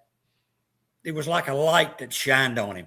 He was big, 6'7", 6'6", 300 pounds of Port Tampa hammers, the blonde hair, the Fu Manchu. He was scared of everything in the beginning. He was scared of all the guys in the locker room, him and Beefcake. But I knew this guy was going to be something. He was just different. He was something that we hadn't seen in a long time. There had always been muscleheads around. There had always been big guys, but he could talk, and he didn't stumble around. He had good footwork, and he had good athletic ability, and he was a hippie. So he wasn't cut out of the same mold us old timers were. Do you keep in touch with anybody? Anybody in particular from the wrestling world that you keep in touch with? No, not really. I'm sorry. I used to keep in touch with Bushwhacker Luke quite often. We'd speak once a week, then twice a month. But he took a job working at some nightclub at nighttime in Tampa, and I don't know it. I told him at the WrestleCon when I saw Rip, I said, "I don't know your hours, mate. I can't call you, and I don't want to text you when you're sleeping." So, no, it's like your family, your cousins, your aunts, your uncles. You just drift apart. We all just fade away from each other. And that's so I saw Rip at the WrestleCon the first time I'd seen him with that long beard, other than watching him on TV. And then he says, "I'm going to get it cut maybe today." We were just talking 5 minutes and 10 minutes, 20 minutes, half hour later, he comes back. My partner, Brandon Kelly, said, "Look, there's Rip Rogers. He did go cut the beard." So I said, Rip, did you sell it? I mean, did you make any money off of cutting it? Should have. Did you donate it? So I don't know. He's never going to tell me that. Did you donate it? Tell him, Rip. Ray Lynn made some money off of it, but I didn't make it. I couldn't stand it, Wayne. Every time I'm trying to eat, it's in my mouth. You know what I mean? Then I'm shaggy. I'm hair dripping everywhere. I said, man, I wanted to just, I was going to say, shave it all off, shave all my beard off. And then next year, about a year from now, I'll do it again. And you look like Moses. I know. When you'd walk down the aisle at WrestleCon, everybody spread apart like Moses. I mean, if you'd had the big cane, you'd have been there, brother. It was the potting of the red seeds, baby. It was. Hey, and It when I'm on the roll, hey, Larry Brock told me to make sure I said hi to you. Okay. Larry Brock. I got Larry that worked down here. Larry worked at the cigar factory, and he'd bring me Yeah. those Vega, some kind of Vegas. I like these things. Yeah. I didn't really smoke them, but I just liked them. And I carried those things with me to Canada. And I did with the first interview that I sent to Vince McMahon. I had the diamond rings on, I had the jumpsuit on, I had the big cigar, I had the Stu's belt on because I was a North American heavyweight champion, you know, because Brett wasn't there now, so I could be champion. And so, yeah, I had one of those. They wasn't called Savio Vegas. They were called something else. Larry Brock. He was a referee. Yep. Eugene said to tell you hi too. Nick Eugene Dinsmore. Yep. Eugene. Is that the real Eugene? It's the real Eugene. Yeah. Eugene? I help him with his YouTube channel and stuff. So we had a good time. I came out and wrestled for him out in South Dakota, I guess it was. Yeah. And that's where I met Kiz Arney, and I saw Kiz Arney at WrestleCon. Yeah. I saw him, and he's doing this slap business now, which is, I guess, really something.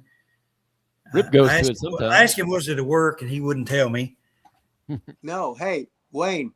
Yeah, I work with Kiz Arney. We teach over at Joe DeFalco's place in Las Vegas. So he does all the Dana White shit. So a lot of times he leaves me to do the class where he's gone because I got all those powers. He's making so much goddamn money. Jesus Christ. He told me that they travel all over. I said, well, if you come to Phoenix, let me know. Yeah. I was invited to go to that one at WrestleCon, but Brandon and I were doing I think we had some kind of a whatnot thing going with the cards, wrestling cards, and wrestling cards are a big deal now, and we do really good when we do those things once or twice a year. There's some guys and girl out of Ohio that sets it up. They came out and do it, and it's live like we're doing now, but it's all about trading cards. Oh, wow. Yeah, it's a big deal. I'm not sure how to TJ Rush, it looks like. Honky, what are your thoughts on the recent death of Dennis Condrey and on indie promoter, excuse me, Tom Shade? Oh, Tom Shade's a friend of mine on Facebook now. Tom's a great guy. Tom, you know, we did the guys that left WWE they should be grateful for Tom because Tom had a van, pulled the ring behind it, and did all these military bases across America. In fact, he actually did the round the world tours and gave a lot of us guys that didn't have work, gave us work. And we got paid by the DOD. We got paid by the military bases. So he got a guarantee to bring us there. And then we got our money. It was great shows, good shows, big shows. And had a lot of fun with Tom. And I worked with Paul Orndorff on some of his shows. Rick Rude was on his shows. Brian Blair. The list is Jim Neihart. The list is unlimited of the people that Tom booked. Tom was out of Denver at that point in time, and pulled this ring all over. He'd leave Denver, he'd go all the way to South Carolina, he'd go to Florida. And I worked on all these bases for him. The gimmick money was good. $5 Polaroids sold like hotcakes. Unbelievable. And it was great. And what was the other person? Dennis Condrey. Dennis. Oh, Dennis. Dennis had been sick for quite a while. And for quite a long time.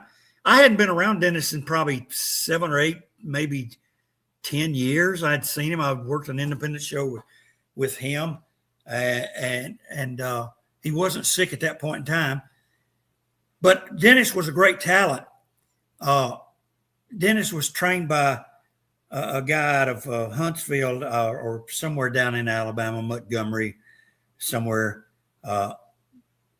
Dennis's sister, I think, was married to this boy that trained him, and Dennis worked exactly like him. His name is just bypasses me right now, And but Dennis was a great talent, a good talker, good bump. He was a good bump man and a good juice man. He was all those things that was Southern style wrestling. And he knew how to get out there. He knew how to go out and get heat.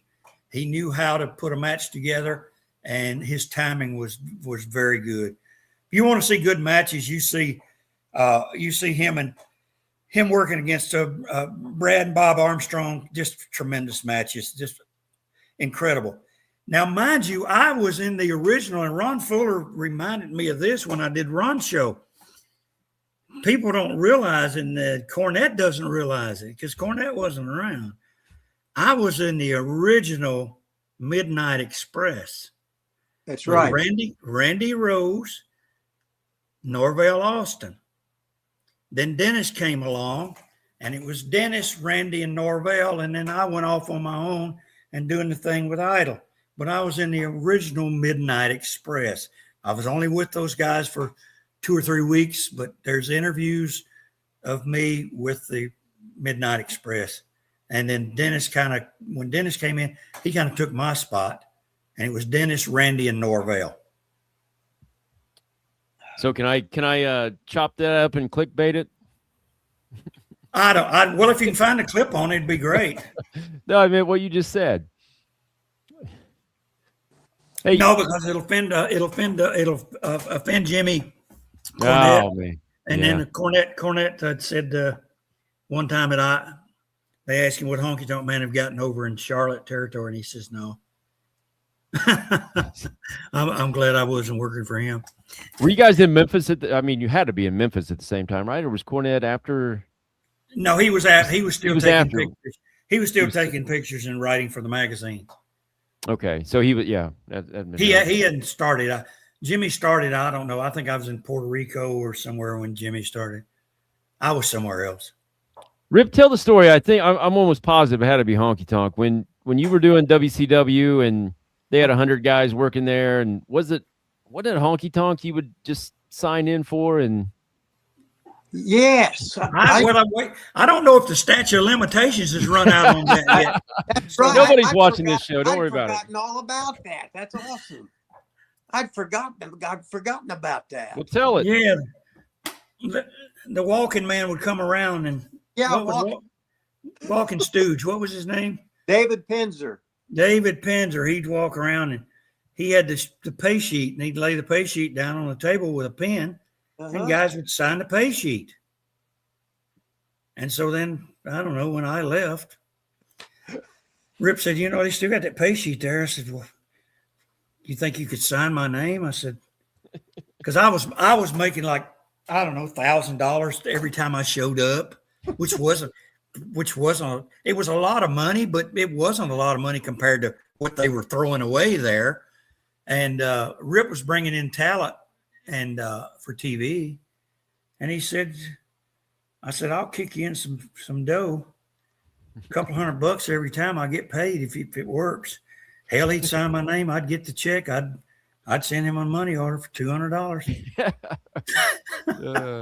If they did 3 TVs a week, he got $600 extra a week. And that gum Dick Slater, I don't know who was doing it for Dick, but I mentioned it to Dick after I left. I was gone, and I never knew this if it happened, but I heard that Dick was the one that did it and got people caught, and they took the sheet away. The sheet was everywhere. If you did interviews, that they'd fly me over from Phoenix, and I'd sit there all day and not even be called for an interview. Fly back home. It was like, give me a break. Is this what this is all about? I was hoping to get a contract and never got one, so that was it. I left. I didn't care. You know what? Bischoff said the person he enjoyed firing the most was me. I don't know what kind of impression I made on him for him to say that and actually put it in his book.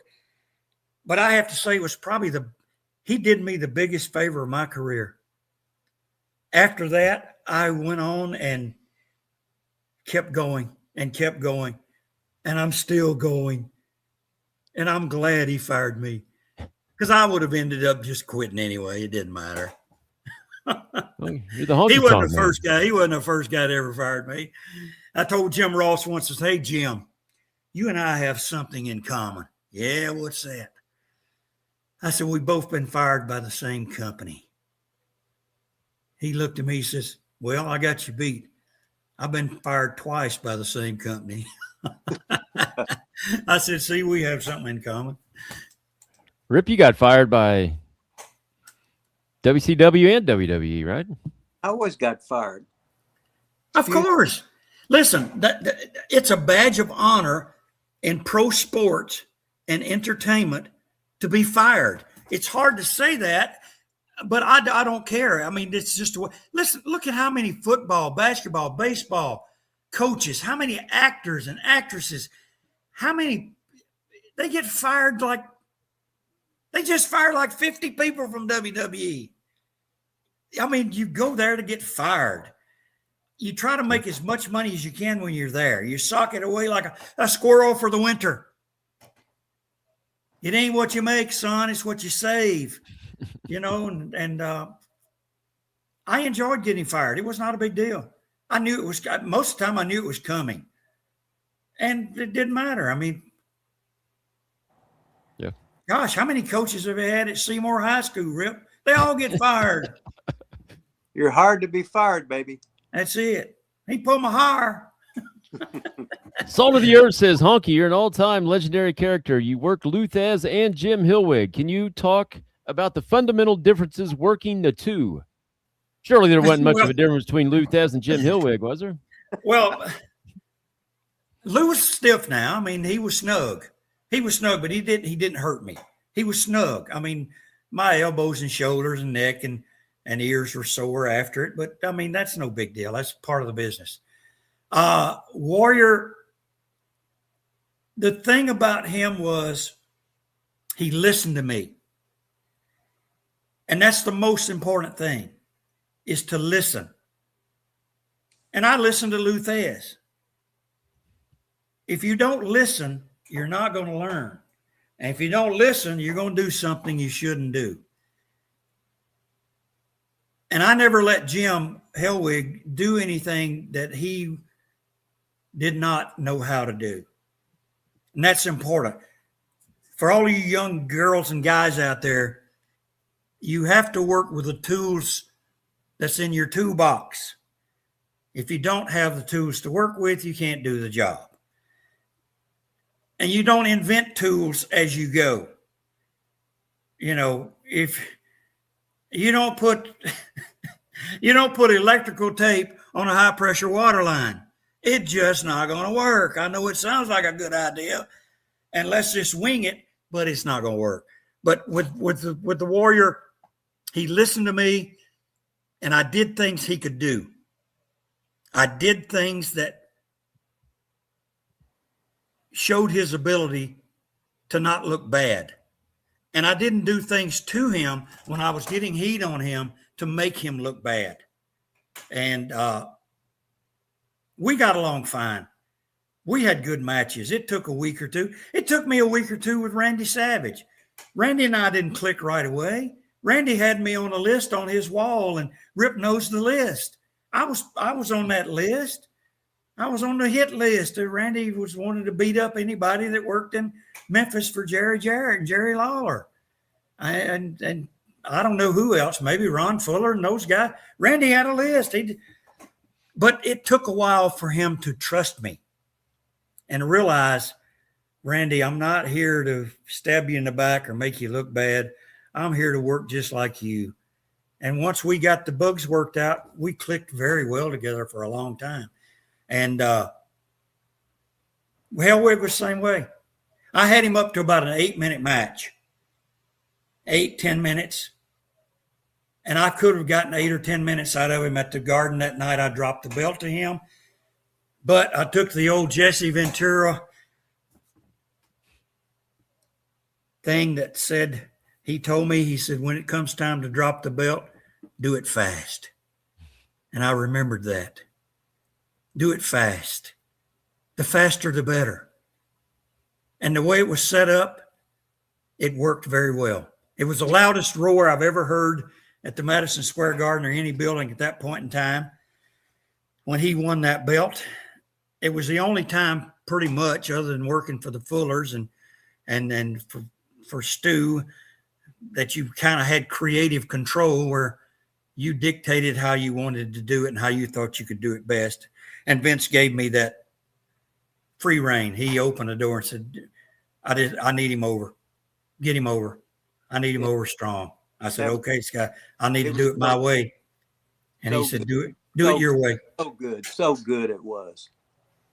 And I put it all together. It was all mine. All the verbiage, everything from going from the time you come through the curtain till the time you walk out. It was all mine. It's the only booking match I ever did. I could never book anyone else, Rip. I couldn't come up with angles. I was always thinking about my own character, what I needed to do and how I needed to do stuff. I didn't look at the roster and say, well, you know, Joe LeDuc, after he cuts his arm with this big axe and you have Ron Slinker, he puts a brick on his head and Ron Slinker hits it with a sledgehammer and breaks his neck on live TV. I thought, whoever's putting these angles together, I'm glad it's not me. So, and I'll take the honors on this one. When I saw the Undertaker putting somebody in a body bag, I said, this will never work. We were in the midst of a kind of a war at that point in time, and I never thought putting somebody in a body bag was going to work. Boy, was I wrong. So that's why I don't book people. I don't pick talent. I missed on that one for sure. And I've told him that too. That's awesome. Hey, your buddy Zach Creek's back. He says, what is the craziest thing HTM has ever seen in a Walmart? You guys got a inside Walmart joke going on? Well, I go to Walmart every day. Oh, okay. I mean, it's just something I do. If I'm not out on the road, I go to Walmart. I walk around Walmart every day. And I wasn't the only one. I found out after he passed away. Well, it actually wasn't before he passed away. A guy in Minnesota had booked this guy. And I said, well, what did he do all day? Because he had a concert that night at a casino up in northern Minnesota. He said he just wanted me to pick him up, take him to Walmart, come back and get him 2 hours later. I said, Walmart? Said, yeah, that's what he does. He puts a baseball cap on and walks around Walmart in every town he's in when he's laying over. The guy's name was Glenn Campbell. Oh. And I said, I do that too. I thought I was the crazy one. But there was a couple of Puerto Rican boys that I was with in WWE. They would walk around the Kmart. They said, can I borrow your car? Where are you going? I'm just going to go to Kmart. Okay, go ahead. But yeah, I walk around Walmart and crazy things to see. I'm out here in a neighborhood where, it's old people, it's senior citizens. I made a song about just standing around at the Walmart where they just stand in the aisles and look at shit. They just block the aisles and they don't know how to ride those little carts are in and they bump shit and knock it over. That's about the craziest thing. So do people know you? I mean, you go to Walmart and everybody knows it's the greatest Intercontinental champion of all time sitting right there? Well, I don't walk in there with my hair fixed and everything. I mean, I kind of look kind of rugged. I hadn't shaved now since WrestleCon, and I'm not shaving again till I go out. On the 14th of May, I'm shooting a horror movie. Oh. And I don't know what my character's going to be. I don't know a whole lot about it, but it's somewhere out of the Houston area. I'm going to do that. It's called Clowns in a Cabin. And they got a lot of people on it. I don't know. And this one guy does these horror movies.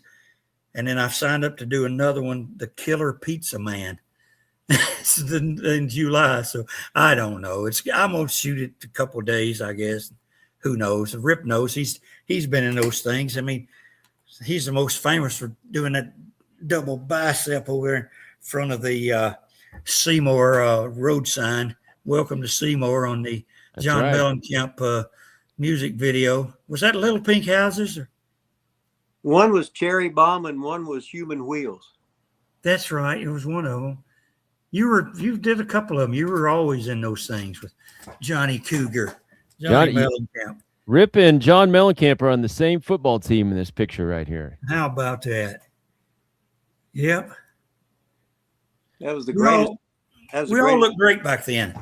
How many we got in the room still? 95. We were up to 99. Gosh darn it. Holy. I never saw 100, but I saw 99. Somebody keeps asking about your kisser gimmick. I don't remember a kisser gimmick. Did you do that in Memphis? No, I did that for about a week. Lawler put that on me. Black tights, a black body, like a black bodysuit. French had his girlfriend come at the time. I think he might have married her. I don't know. One of his wives. Anyway, she frayed my hair all up, and then Lawler painted me because he's the artist. And he got tired of having to come to the towns and do the paint, so that died real fast. It was horrible. I mean, Lawler always liked cartoon characters. He loved that. He had the Mummy. He had the Swamp Creature. He had Humongous. He had Charlie Chainsaw, and I don't know. Doug Gilbert did a lot of those gimmick things for him. Freddy Krueger. Freddy Krueger came to Seymour, Rip. Jason and I think it was Jason and Freddy both came to Seymour. Yeah, they I mean, but anyway, the kisser didn't work. And it was, I think it was. We just reached 100. We got 100 in here. All right. Hell, we're gonna keep going till we get 1,000. By God, my God. That's awesome. Look, there they are, the Blonde Bombers. Blonde Bombers, man. Did you ever think about being a moondog instead of going on to be the Honky Tonk Man? No, I don't even. I was. Larry became a moondog after I left and went to Puerto Rico. Dutch. Here's a Dennis Condry story. Dutch and Dennis were going to Puerto Rico. Dennis had promised Dutch he was going. Dutch had a good run there with Cowboy Frankie Lane, and had a real big run there. And Dutch wanted to go back because he's working in Nashville. Larry and I were in Nashville, Blonde Bombers, and Dutch had Dennis. I think Dennis might have been working in Knoxville or Memphis on the Memphis end, but they had talked to each other and had Dennis set to go to Puerto Rico. Had all the posters made with Dennis Condry on it, and Dennis with the blonde hair, and Dennis's pictures with a cowboy hat on. So then Dutch was in a panic situation. He called me and he said, "Man, do you want to go to Puerto Rico?" I said, "When?" He said, "The next week, like 3 days." I said, "Well, I don't know. I mean, geez, Dutch. I mean, short notice. What am I going to do there?" He said, "If Condry's not going there, I need a partner." And he called Jose Gonzalez. Got him on the phone, and Gonzalez said, "Hey, you working for Nick Goulas?" I said, "Yeah." He said, "You want to make some money or stay with Nick Goulas?" I said, "Well, I'd like to make some money." He said, "Okay, you come here with Dutch then. We'll give you a big push." Okay. 3 days later, I left. I told Larry. Larry never spoke to me again after that. Never uttered another word to me. Wow. I saw him in WWE when he was Spot Moondog, but he became the Moondog after I left. He was just upset. He said, "You can't break this team up, man. You can't break the team up." I said, "Larry, this is not like a team. This is, this is an independent business, and I've got a chance to go make money." Mm-hmm. And that was it. He never spoke to me again, but he became the Moondog. And the guy that managed him in Memphis, I think later on, he went to Memphis later after the Spot Moondog because he was there with Randy Colley as the Moondog in WWE. And then he went to Memphis, and the guy that was a maintenance man at the Days Inn Motel Apartments in Nashville became their manager. And the Cujo character was a boy named Bill Smithson that worked around different places underneath and did jobs. But yeah, when Larry was in WWE and I came in there, never spoke to me. Turned his head when I walk in the locker room. He sat there and never looked up. How about Danny Davis? Did you keep in touch with Danny Davis at all? He was your manager, right? Is the Nope, Blonde Bombers? never saw Danny after that. Never talked to him after that. Really? Never did. Nope. Never saw him. Never talked to him after that. I came back from Puerto Rico and Danny had gone. And then I got different. No, I'm sorry. I was wrong. Danny was in Calgary with Ted Allen. They were doing the Nightmares, I think, up there. They were Nightmares. Yeah, were they there? They were after. You came after them, I think.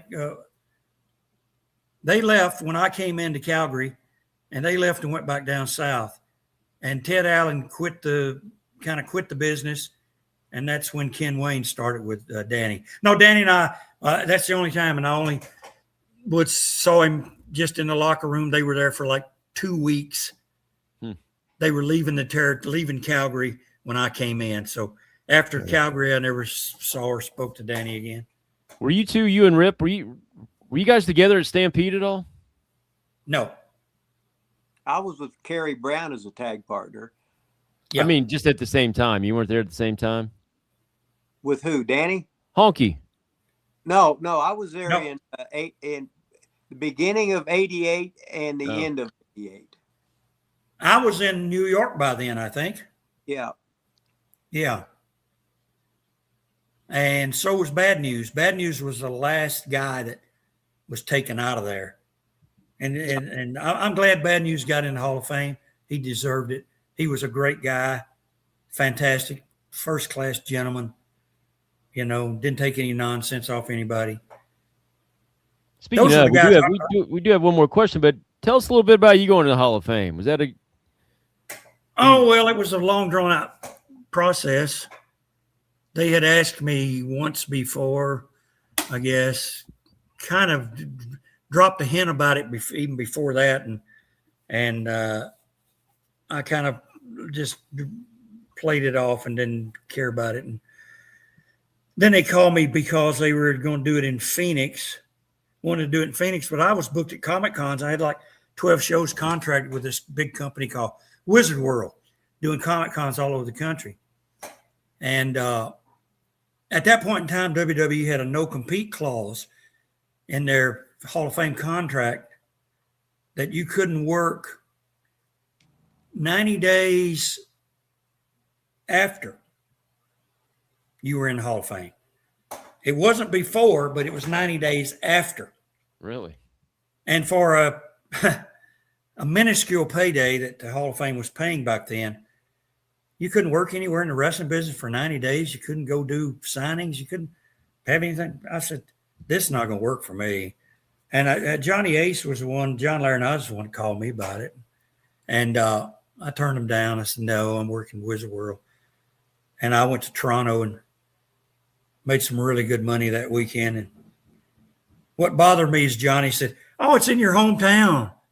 You can drive over there. It's a short trip. I said, Johnny, Phoenix is not a hometown to anybody. Nobody's born here. These are all people from Indiana and Illinois and Iowa and Nebraska. I said, these are all fly-ins. I said, besides that, I'm not driving my old Honda beat-up pickup truck over there. I can drive over there. You're going to take a nice weekend away from my family, because back then they'd fly your family in with you.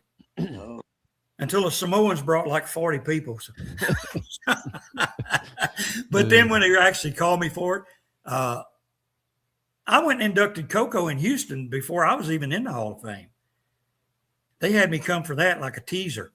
Uh-huh. And then they asked me about the Phoenix. And then when they did call me on the Phoenix thing, they gave me like 3 weeks notice. Well, I couldn't prepare in 3 weeks. I wasn't done anything in the ring other than independent wrestling shows and 6-man tags and, cheerlead. I was totally out of shape, looked terrible. I wasn't going to go there. And I wanted to be in the jumpsuit. Then none of them would fit me.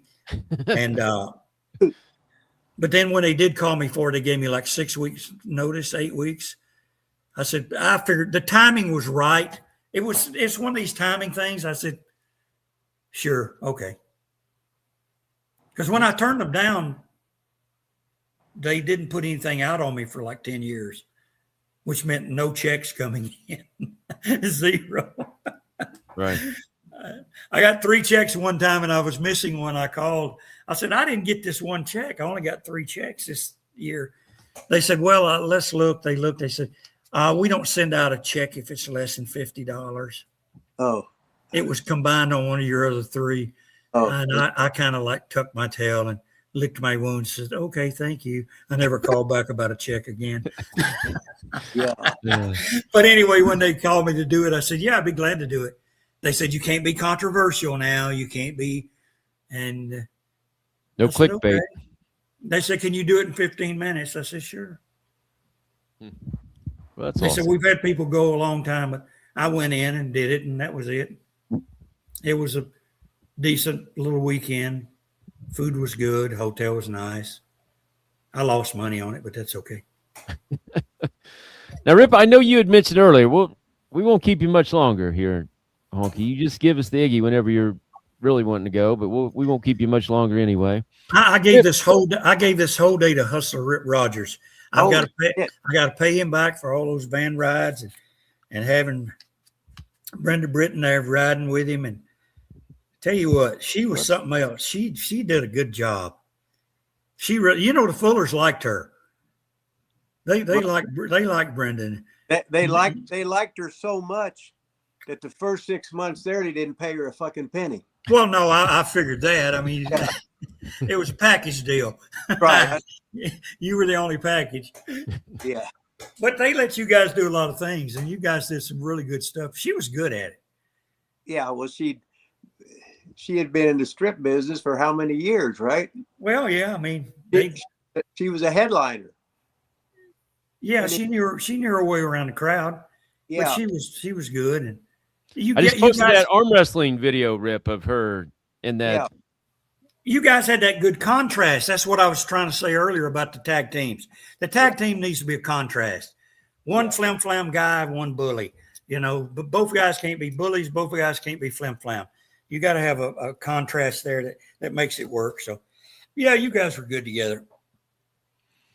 Rip, I know you were talking about Brown Bag earlier, but did you mention when you guys rode together, wasn't it Honky that you said always paid the trans up front? Did you say that? Front.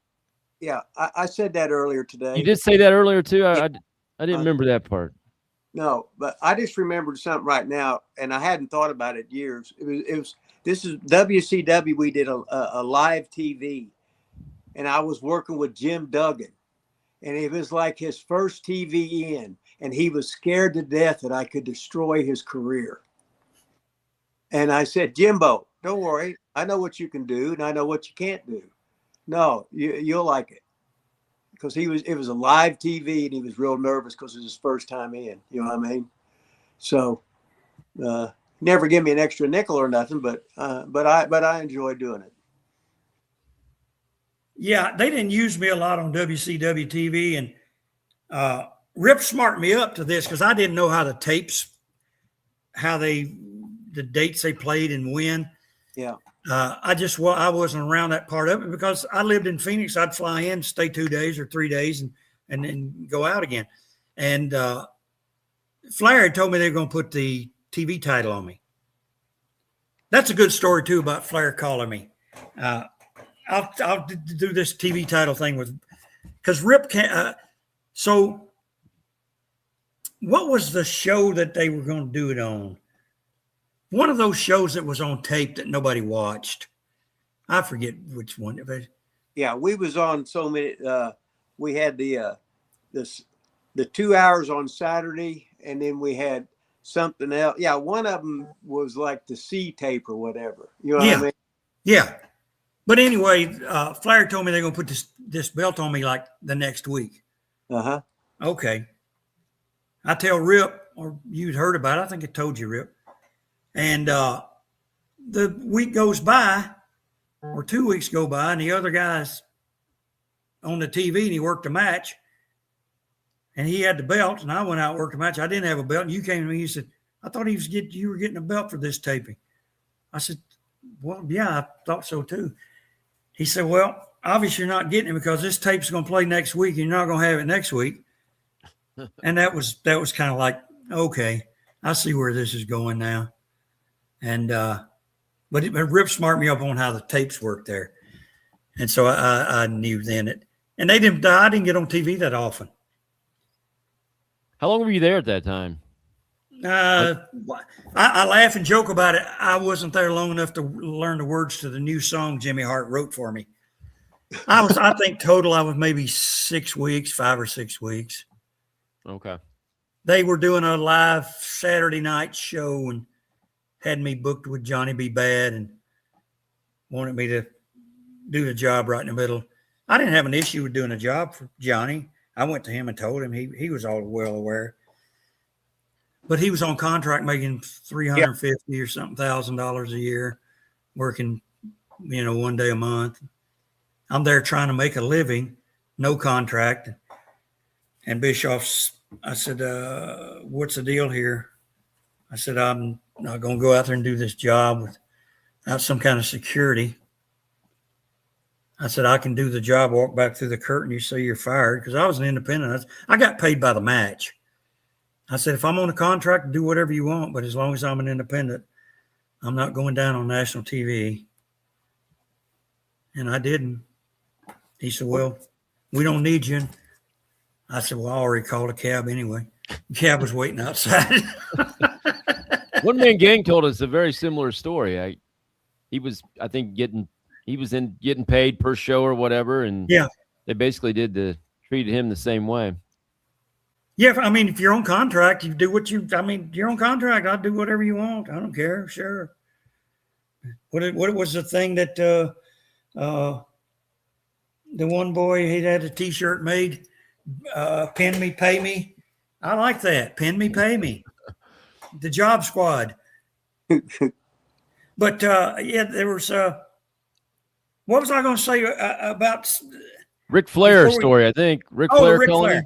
So I'm home from WWE. The phone rings one day, and it's Jesse Ventura. And he's talking. He says, "Hey man, we want to get you in here to WCW and everything. I'm sitting here with Ric Flair. Rick's doing the booking, helping with the book. And you guys, let me put you on." So he put Flair on the phone with me, and Flair's talking to me and giving me all the spiel about it, and says, "Can you send us a tape so we know what you look like?" And I said, "Rick, you know me for 30 back then." I said, "You know me for 30 years. You know what I look like." I said, "I got tons of tapes from WWF. I was just on TV there a month ago. What do you mean come in there and then he said, you come in, we get a look at, or you come in, we get a look at you." And I thought that was an insult, but anyway, I said, "Okay, yeah, I'll come in and do that." But then in the meantime, by the time I guess it was about the time I got there, then Rick wasn't doing any of the booking anymore. He was off the committee. But he had told me when I first came in there right away that he was going to put the belt on me. But then he wasn't booking anymore. It went into a committee, maybe. I don't know. It was what we call a clusterfuck. Seems like WCW was at that time. Yeah, but the thing is, they had the money to throw around, and some guys were making a lot of money. Yeah, a lot of money. Shane Park says, when you were told that you would be winning the IC title over Ricky Steamboat, when were you told, and what was it like to wrestle Steamboat? I was told walking down the hallway. I just came from doing like a pre-tape interview or something. We did 3 TV tapings in a row and we were in Buffalo, New York, about 3:00 in the afternoon. I came walking down the hallway, and Hogan was standing there in this little hallway and talking to Vince. And Hogan just said, "What about this guy?" And Vince said, "Maybe so." And he said, "I'll let you guys talk." I didn't even know what they were talking about, but obviously we're talking about the Intercontinental belt. Butch Reed was still AWOL in Boston. Guys would go AWOL, missing in action, MIA, in Boston sometimes. After it just happened. And he wasn't there. And Butch was getting the belt. But he wasn't there, and they had to put the show together. And Vince asked me about it. I said, sure. I said, I'm here to make money. That's my deal with you. You put me in a spot. If I draw, pay me. If I don't, then you don't got to fire me. I'll leave. And he said, well, Steamboat wants time off and I need the belt in the towns. I said, I don't want a day off. Yeah. I've waited too long to get here. I don't need a day off. Because everybody was running 100 days, 120 days in a row without a day off. I didn't care. I want to work. You know, I've survived 2 or 3 tours in Calgary, in Puerto Rico, 6 straight weeks in Japan with 2 days off. I'm here to work. That's my deal. And we went out and did the thing with Steamboat. And if people watch this match, I gave Steamboat like 99% of the match. That's my deal. If I'm going to go over, I'm going to make my opponent look worthy. That's what Rip always says. A lot says. of guys won't do that.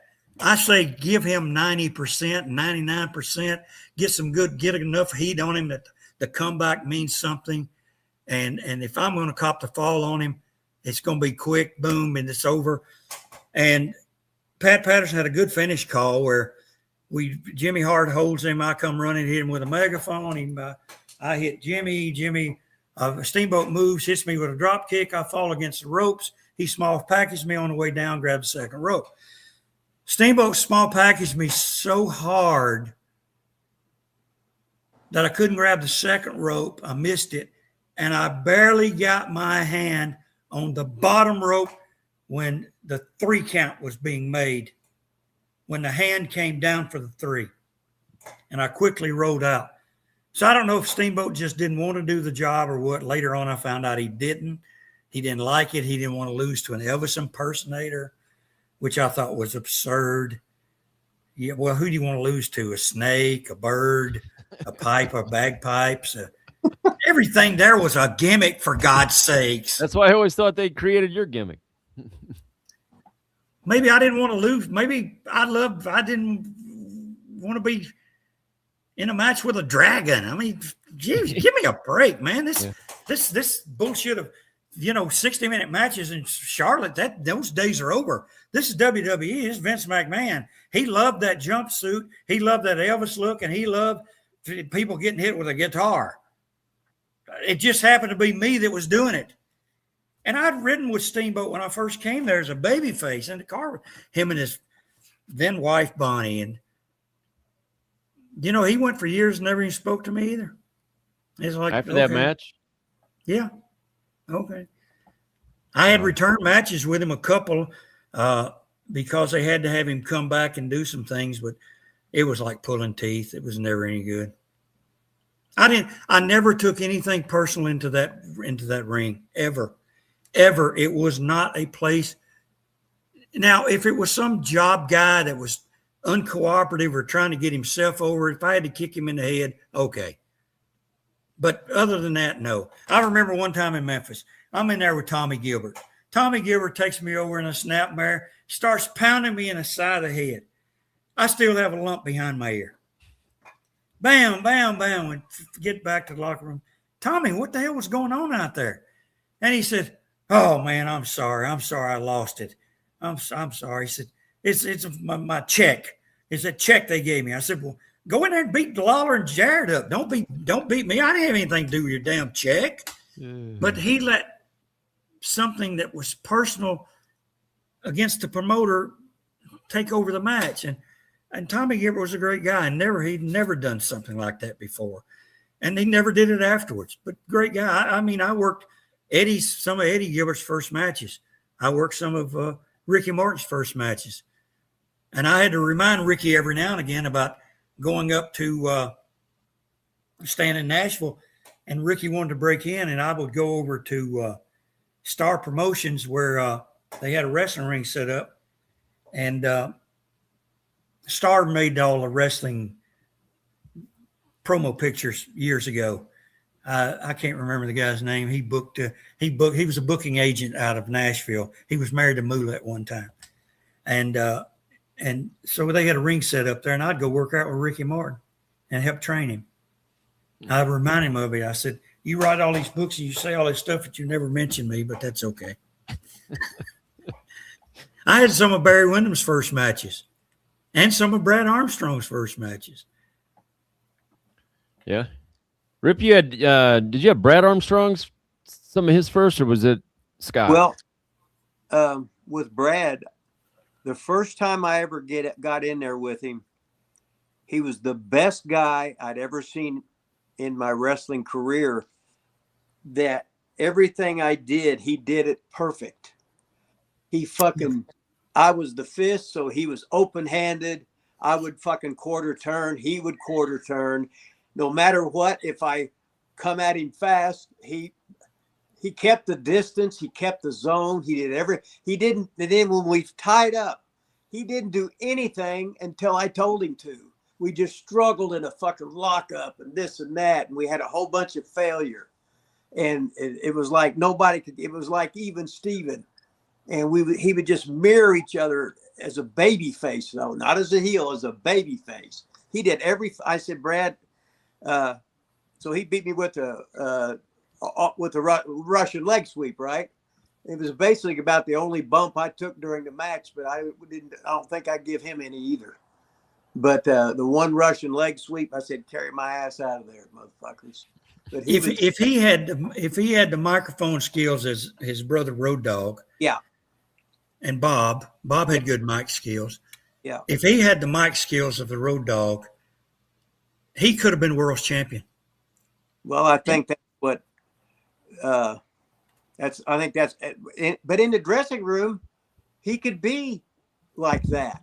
I know, but he was so camera shy. Yeah.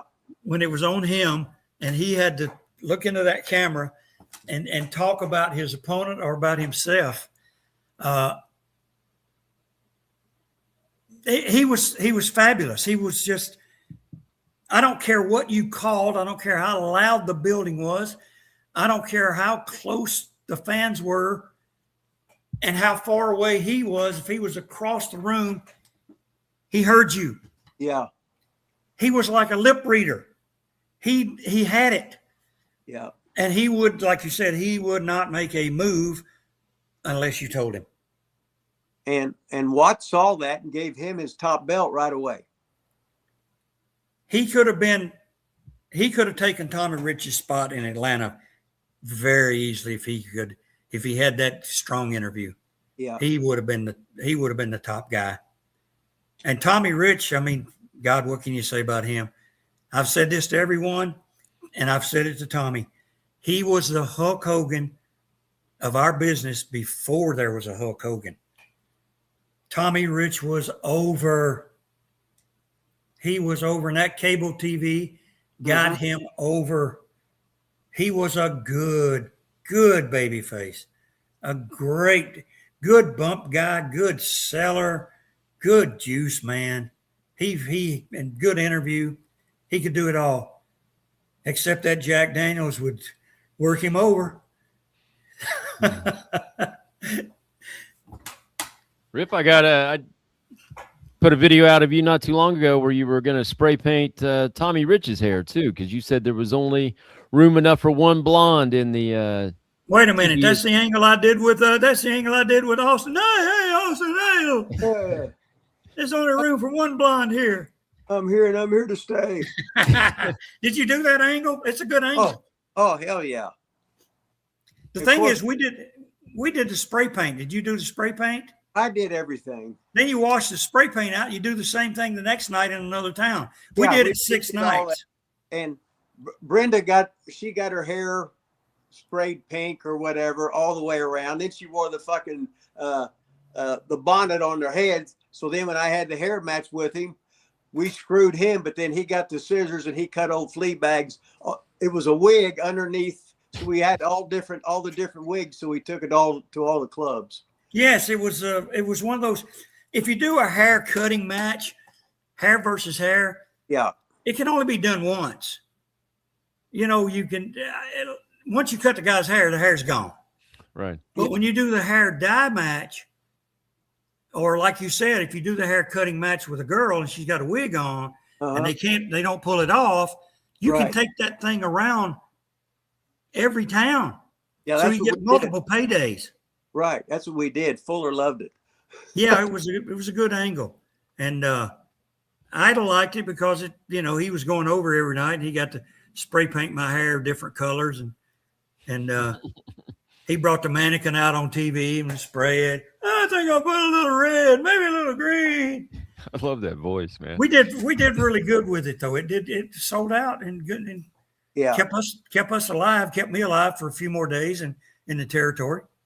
Yeah. He had that music. He could talk that shit. He looked goddamn great. And then the bell rang. I loved Austin Idol, man. I loved him as a kid. Hey, easy on the wig.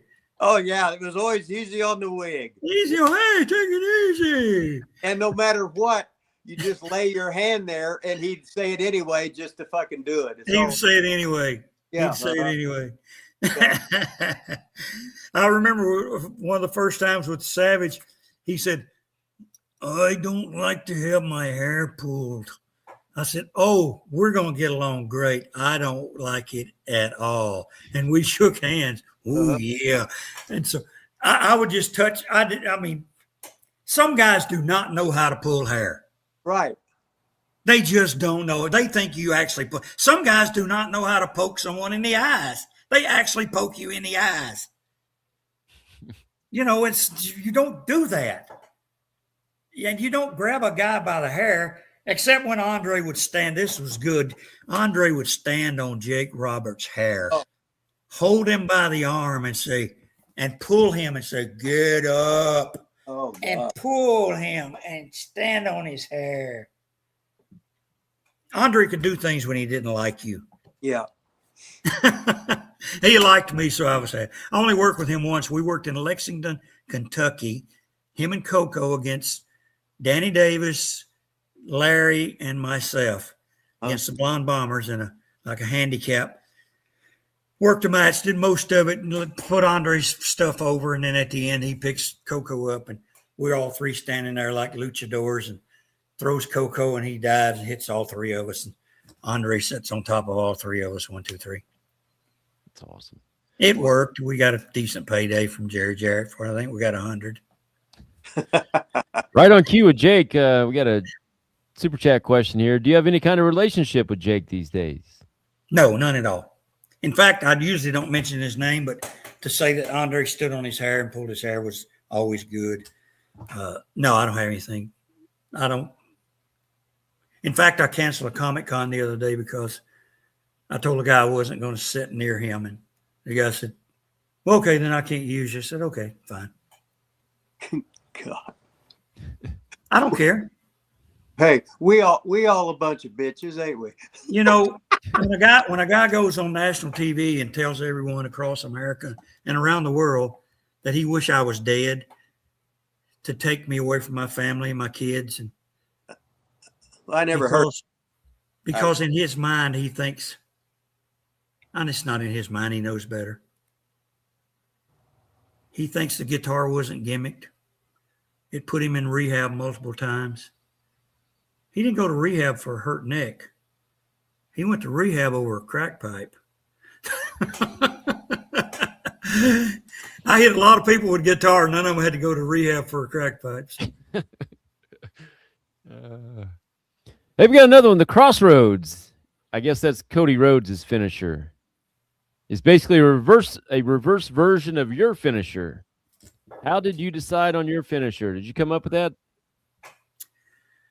Yeah, I did because I needed something in WWE. I'd never used that swinging reverse neck breaker. It was used in like a high spot. You go for a backdrop, you give a guy a neck breaker. You don't stand there and shake and do all that nonsense.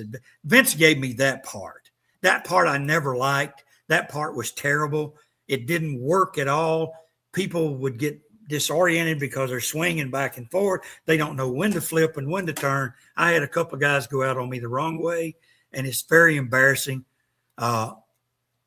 Usually it was job guys, enhancement talent that didn't pay attention to when I would buzz them on the wrist and let them know that now you swing your feet.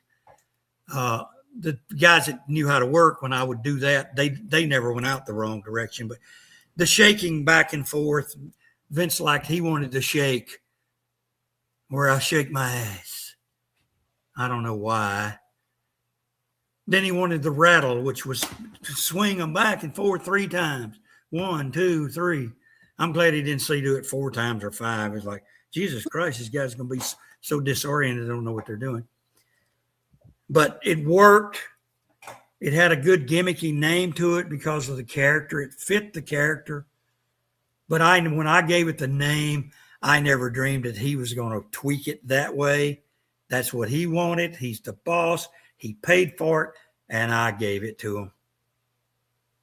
The swinging neck breaker is a great move. I used to watch, and then Rip, you might remember this guy, the old dastardly Al Green from the Nashville. Don and Al Green. Al Green could give that neck breaker to people, and it looked like he twisted their heads off. He did it so good. And when I did it, I would kick my feet out too. Both people kicked their feet out. I always thought when both people kick their feet out, you got 2 bodies flying. It's more of an impact on the crowd. It's more of a visual effect. Now, later on in my career, I don't know if I did on your shows, Rip, but I would swing it and I would just drop to my knees because I really had to hook the guy to make sure he didn't go out on me. Some guys would, as soon as you grab them, they'd shoot out. They wouldn't even wait for you to go. Then as time went on, really later in my career, I wouldn't even go down. I just swing them, let them kick out. It ain't gonna pay any more for me to take the bump. If you was on my show, get in, get out, don't get hurt. Let's just make sure I got enough money to pay you. That's all that mattered. That's all that mattered. And have Romer there filming it and being a manager. And hey, Romer's going into the Hall of Fame. That's tomorrow, Rip, right? Oh yeah, that's this week. Yeah, Boxing Hall of Fame. Oh gosh, boy, he'll be untouchable now. Yeah. Oh, I forgot to mention I had it on my things to do list. But, mention it. Hey, yeah. Scott Romer going to the what Hall of Fame is that, Rip? Do you know? Whatever it is, it's some kind of boxing Hall of Fame. But is that Indiana or is that national? I don't know. Whatever it is, it doesn't matter. He's a Hall of Famer, baby. He's a Hall of Famer. It doesn't matter. I know that Rip and I worked together for a guy in Illinois, maybe Indiana, I guess he was. Big Dick the Bruiser. Bruiser Jr. Oh yeah. Bruiser Jr. And we had so much fun. Yeah, Tim. What was Tim's name? Yeah, Bruiser Jr. Tim Replogle. Yep. Ripper Gold. Ripper Gold or something. Yeah. He had the truck all painted like the circus and Bruiser Jr. on it, and he promoted towns. He's a nice guy. But we had so much fun on the microphone. Big Dick. He couldn't keep himself together the whole match. There's no violence in that town, we guarantee it. We proved you couldn't kill a town. Well, we tried to, but it didn't work. You really can't. You can't kill a town. It's impossible. Because somebody will come in and shoot another angle, and people go, "Oh yeah, that was real." Yeah, we're going to see that. What'd you think of Jimmy Valiant wrestling last weekend at 83? Did you see those highlights? I didn't. I just saw the stand at the ropes and do the legs, do the strongbow. Yeah. Jimmy, I took a lot of Jimmy's stuff at one time. I could emulate him, but I kind of did it as a tongue-in-cheek just to say, this is what this guy did to get over. Let's give it a try. But it didn't work. I mean, it didn't work for me because I couldn't put it together. But he a lot of his stuff was Jay Strongbow stuff. Watch a lot of Chief Jay Strongbow, and you'll see all of that cha-cha-cha, stand at the rope, do the legs, do the dance up and down. Then I gave a lot of that stuff to Warrior. Shaking the ropes. Yeah. Starting down there, shake one leg, shake two legs, shake one arm, stand up. I'll hit you. You don't sell it. You start stomping around the ring like Strongbow. All that stuff I gave to Warrior. That was all in our repertoire. That's how he started his comeback on me, And that's how we went into the finish.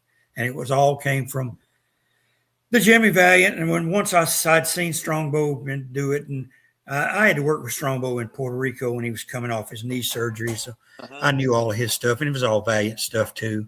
I'd been with Valiant, so I could do it all. It was easy. Jimmy was easy in the ring. He didn't hurt you, except he was like a spider. His arms just went all over the place. One time we were going to take a bump. Both of us go out, circle. We were going to hug outside. He slaps me in my ear. Whap. With them big long arm. Whap. Right in the ear. I said, Jesus, my ear's ringing. He said, answer it, brother. Answer it. I said, you hit me in my ear. My ear's ringing. Answer it, brother.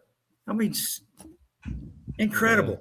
And I like Johnny. Johnny was great. Johnny was a good interview. Johnny could talk. Johnny made Beefcake and Valentine in his early days of those guys with Johnny's talking. McCuller says $1.99. Thank you, Honky Tonk, for the memories.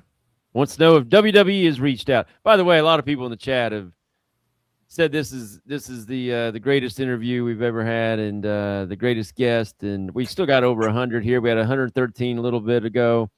So all the people in the chat are very happy, very excited to see the greatest Intercontinental champion of all time on here today, and just enjoying you two sitting here shooting the shit about old-time wrestling. So Keeler wants to say thanks for the memories, and he also wanted to know if WWE has reached out recently, I guess, for anything. I don't know. I've been on like an 8-year rotation, so like every 8 years they'd call me for something.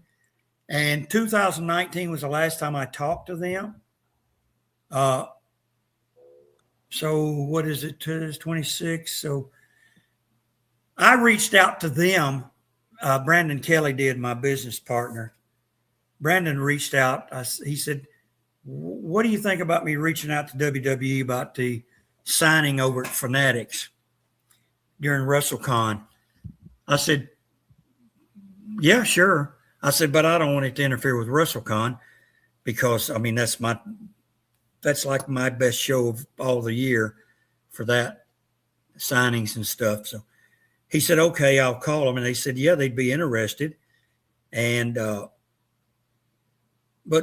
he told them we needed to do it like on a Sunday afternoon or on a Monday. And they said, we will do Monday. So I was one of the legends that they put on the Monday signing at Fanatics. I did an hour or so with Fanatics signing. No, it was actually WWE World. I did an hour signing with them in front of the backdrop in a big room and all that. And then I did they had the trading cards, and they had me do 4 hours. Took about 4 hours to sign trading cards. And so, yeah, I had worked for them 2 weeks ago. And I'm glad because we just sent an inquiry. Hey, would you like to use us for something while we're in town?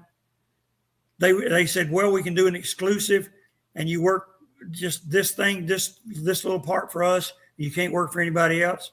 And we'll fly you in, pay you, and give you the hotel room for the time we need you.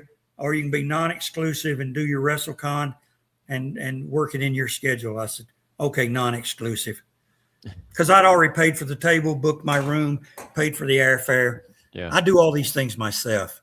I don't have a booking agent other than when Brandon books something for me, or he gets in between and hammers out the details, or, you know, it's a heel baby face. He comes in as a baby face, and then I turn down things, and then we renegotiate. But it worked out. I mean, you know, you get a payday out of it. It was easy. All I had to do was change the ticket, spend an extra night in a hotel, but the pay was worth it. It's one thing they do is they pay okay. Yeah. You know, they pay the guys. The world's greatest promoter, Dylan Hines, is in the chat right now. He says, The good doctor, Dylan Hines. Said a couple of irrelevant guys on a podcast said you made more money with the good doctor last week. Oh, I don't know how much you guys paid him, but if you paid him anything, you overpaid him. We didn't pay him anything. Now you might know why. Now might know why I healed on him last week. Oh, okay. He did he want to get Couple of paid? irrelevant guys on a podcast. He's calling you. Okay, well, that's. I guess he'll call begging me to work his show in Chillicothe one day. But he won't get to talk to me. He has to talk to my business partner. Was it true you were taking Loretta Lynn and Dolly to Heartbreak Hotel? No, I never took either one of them. Frank's pickle barrel ass. Loretta was a little bit before my time, and she was a little bit too much country for me. Even though I've tried to lose this accent, some things you can never get away from. Dolly, no, never messed with Dolly. I think her and Hogan were an item at one time for a short time. I don't know. Why'd you come in here looking like this? Your boy Zach Creek's back in the chat. He says, "What was the locker room's initial reaction after the concession stand brawl? Was it controversial, or did people know it was an instant classic?" No, nobody knew. I mean, it was like WrestleMania 3. None of us knew that WrestleMania 3 was going to have 90-something thousand people. I mean, we never dreamed that. Jerry Jarrett, we had been in, Larry and I had been in Florida working in Tampa, and they weren't really using us very good, and we decided to take off. And Ole couldn't use us. But Ole Anderson, Larry could talk to Ole. I mean, Ole never talked to me other than to fire me, I guess. But Larry called there, and Ole said, "No, I don't need anybody right now." But Jerry Jarrett's calling. He's needing somebody real bad. Because Fuller said, "We're leaving." Left the territory. We're leaving. We finish on Monday night or Thursday night in like Lexington, and we're going back to Knoxville, and that was it. With not much notice. And Jerry Jarrett was in a real pickle, and he brought us in, and we come into Tupelo, and he told us what he needed to do. He said, "We don't have any talent here." Eddie Gilbert was on the car. Eddie Gilbert wasn't working. Eddie was just there with his dad. And I think maybe Ken Wayne had started to work then, and Buddy Wayne, just local guys were on that card in Tupelo. And it was all Jerry Jarrett's idea to do this. We went 3 falls with Lawler and Dundee, four-way juice, we win the belts. They beat us half to death with the belts, broke the belts. The baby faces were the heels in that match. He worked with Lawler and Dundee. But then he said, "Go in the concession stand and tear the whole place up." And old Herman Sheffield, remember Herman, don't you, Rip? No. Herman Sheffield had the wife there, pull her shirt up and show her 44 double Ds in the locker room. Oh, and Herman, I had Herman one time. I carried him on my bag. But he said, "Please don't tear up my popcorn machine." Jerry Jarrett said, "Okay." So the only thing we didn't destroy was popcorn machine. But no, we never knew it was going to be that big. We went to Saturday morning TV. They showed the tape. We were out there all taped up from, taped up from being beat to death with the belts. And then we went to Jonesboro, Arkansas that Saturday night, and they had the turnaway crowd. They had people lined up around the building. It was the most people I'd ever seen. It's like the whole town turned out. Then we were off on Sunday, and Monday night they turned people away. And for about the next 6 weeks, everywhere we went, we turned people away.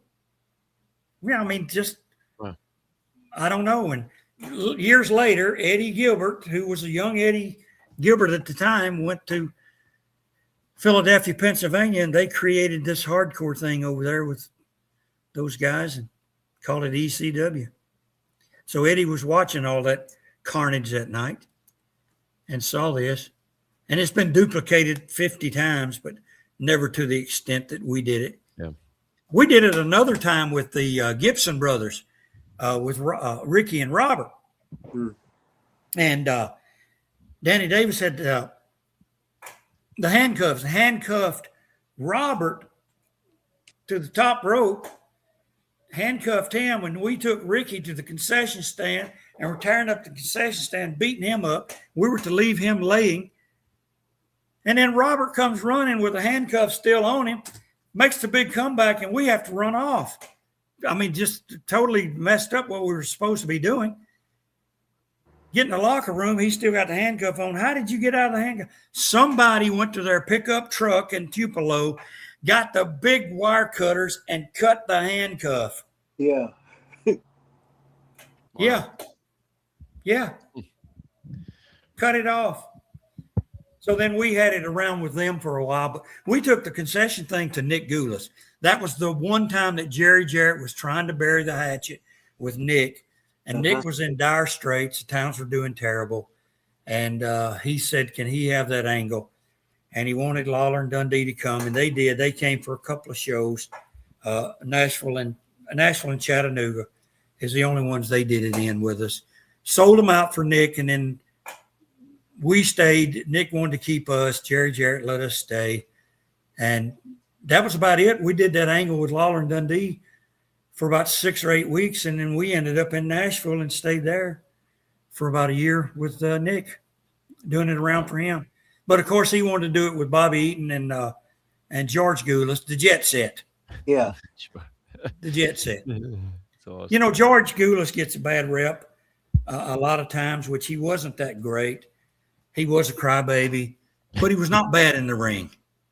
I mean, for what you work, like I said, you work with the tools you have.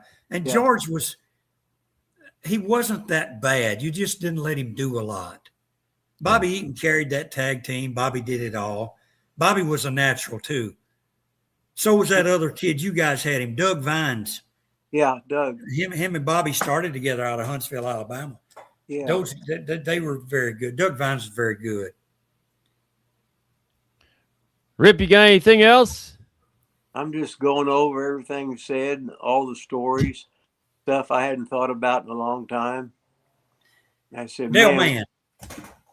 Dale TNT Man, ladies and gentlemen. I made some tours out there to Arizona with Dale TNT Man. We'd have 2 girls, 2 midgets, me and Todd Morton, and Dale Man against a masked guy that was sort of heavy. But I met One Man Gang. Yeah. He was Crusher Broomfield then on a Dale Man show. Nick would book us. Dale Man needed some talent for a show somewhere in Kentucky, and you guys had sent him. I'm thinking that's where I met Izzy Slapowitz. He might have been on that show managing Crusher. Izzy Slapowitz, the greatest name y'all ever gave somebody. Jeff Smith was Izzy Slapowitz. Jeff Smith. Yep. And I liked the name so much I gave it to a kid in Toronto. Did you? And he still manages up there as Izzy Slapowitz around for those twins out of Toronto that had the Iron Sheik all the time. I gave him that name, Izzy Slapowitz. Greatest name of all time. Rip Rogers, he did all this. Yeah, I ain't mad at him. Who was the cowboy? Oh, Chuck Connors. Oh, yeah. Cowboy. I forgot about Chuck Connors. Yeah. Chuck Connors.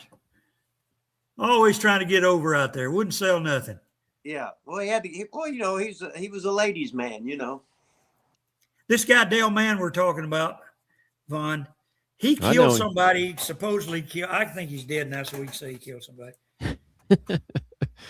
Yeah, he killed him deader than a hammer. He shot somebody. Yeah. Yeah, he killed somebody and got away with it in Kentucky and had witnesses saw him do it. Yeah. But fabulous Dale Mann.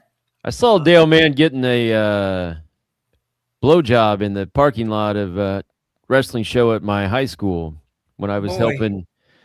I always helped Rip. They did a show, and I don't know, they just set up the ring or something, and everybody kind of dispersed, and I had just walked outside, and one of the girl wrestlers and Dale Mann were in the front seat, and her head popped up, and I was like, oh, I better turn around. She had to be a real winner to be with Dale Mann. I better turn around and go back in. I think she was 13 or 14. Yeah, probably. But, I ain't mad at him.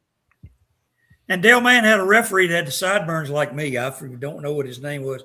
Had his hair pulled back, and he was all prepped and prompt and all this. And I forget what his name was. Hey, when we go out to Arizona and North Dakota, South Dakota, whatever, we would have the ring truck, and then there was a thing hauling the ring, and that was it. And we was all cramped inside with this and that, and it was lovely. Good memories. You all drove out there together? Oh yeah, everybody come from this end down here. The Dale Man production. That's kind of like what Tom Shade did. Tom did the same thing. He'd pick us up in different towns. We'd fly in to somewhere, and he'd pick us up, and we'd all get in the van, and away we'd go down the Mary Highway, the whole cart in the van. It was some good times, baby. Yep. He had a little black chick on there called Satin Doll. She worked in the ring. There was another girl that he had, and one boy that ended up he started working out in Hollywood doing stunts and was in some videos, was in a couple of Toby Keith videos and things. Al, I can't remember his name.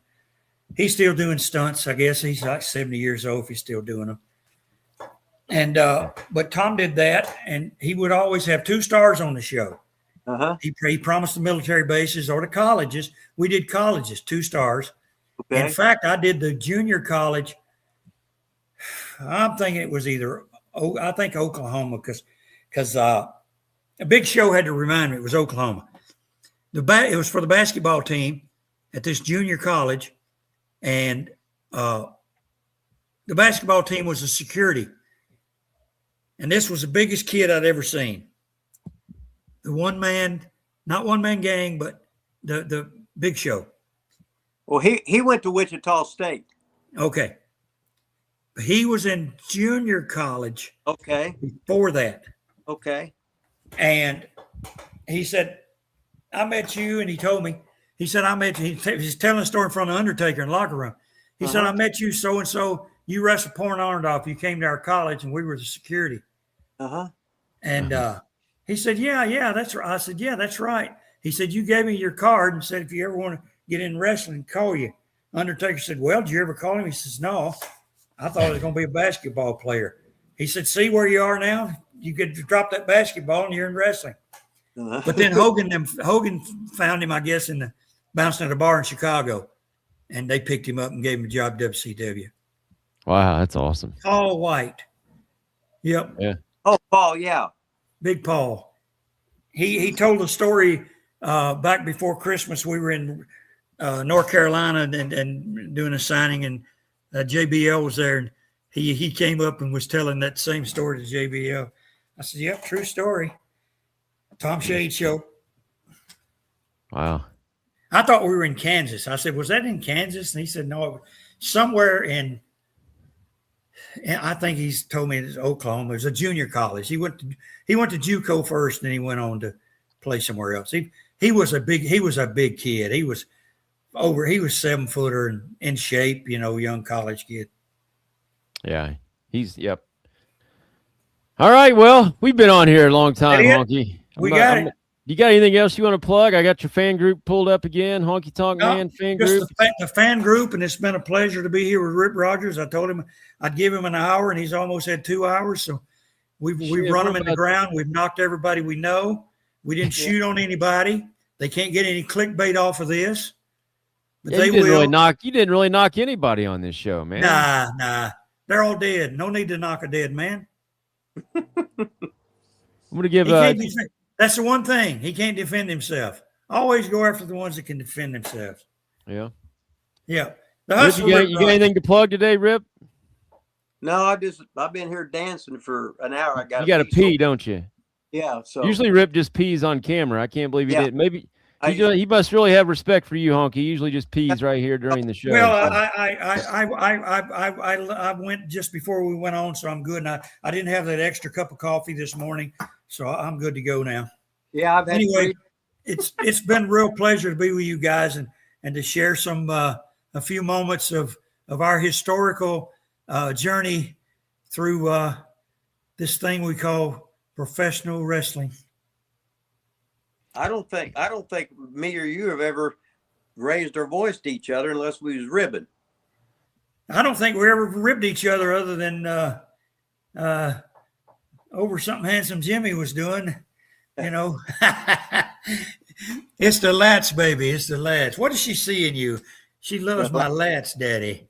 What the hell? She loves your lats. I love what you guys do, Handsome Jimmy. That's my favorite, man. Well, I'm going to play our outro song here. If you can hear it, Rip says he can't hear it. Give a little head bob. This is Starcade.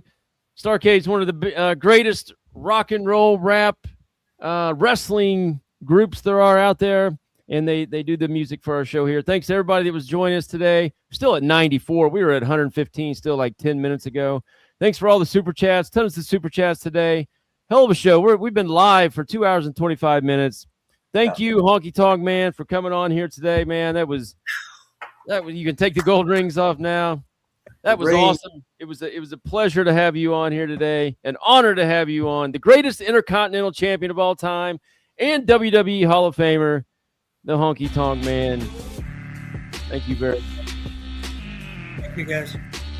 Thanks, Wayne, from the bottom of my fucking heart. Bye.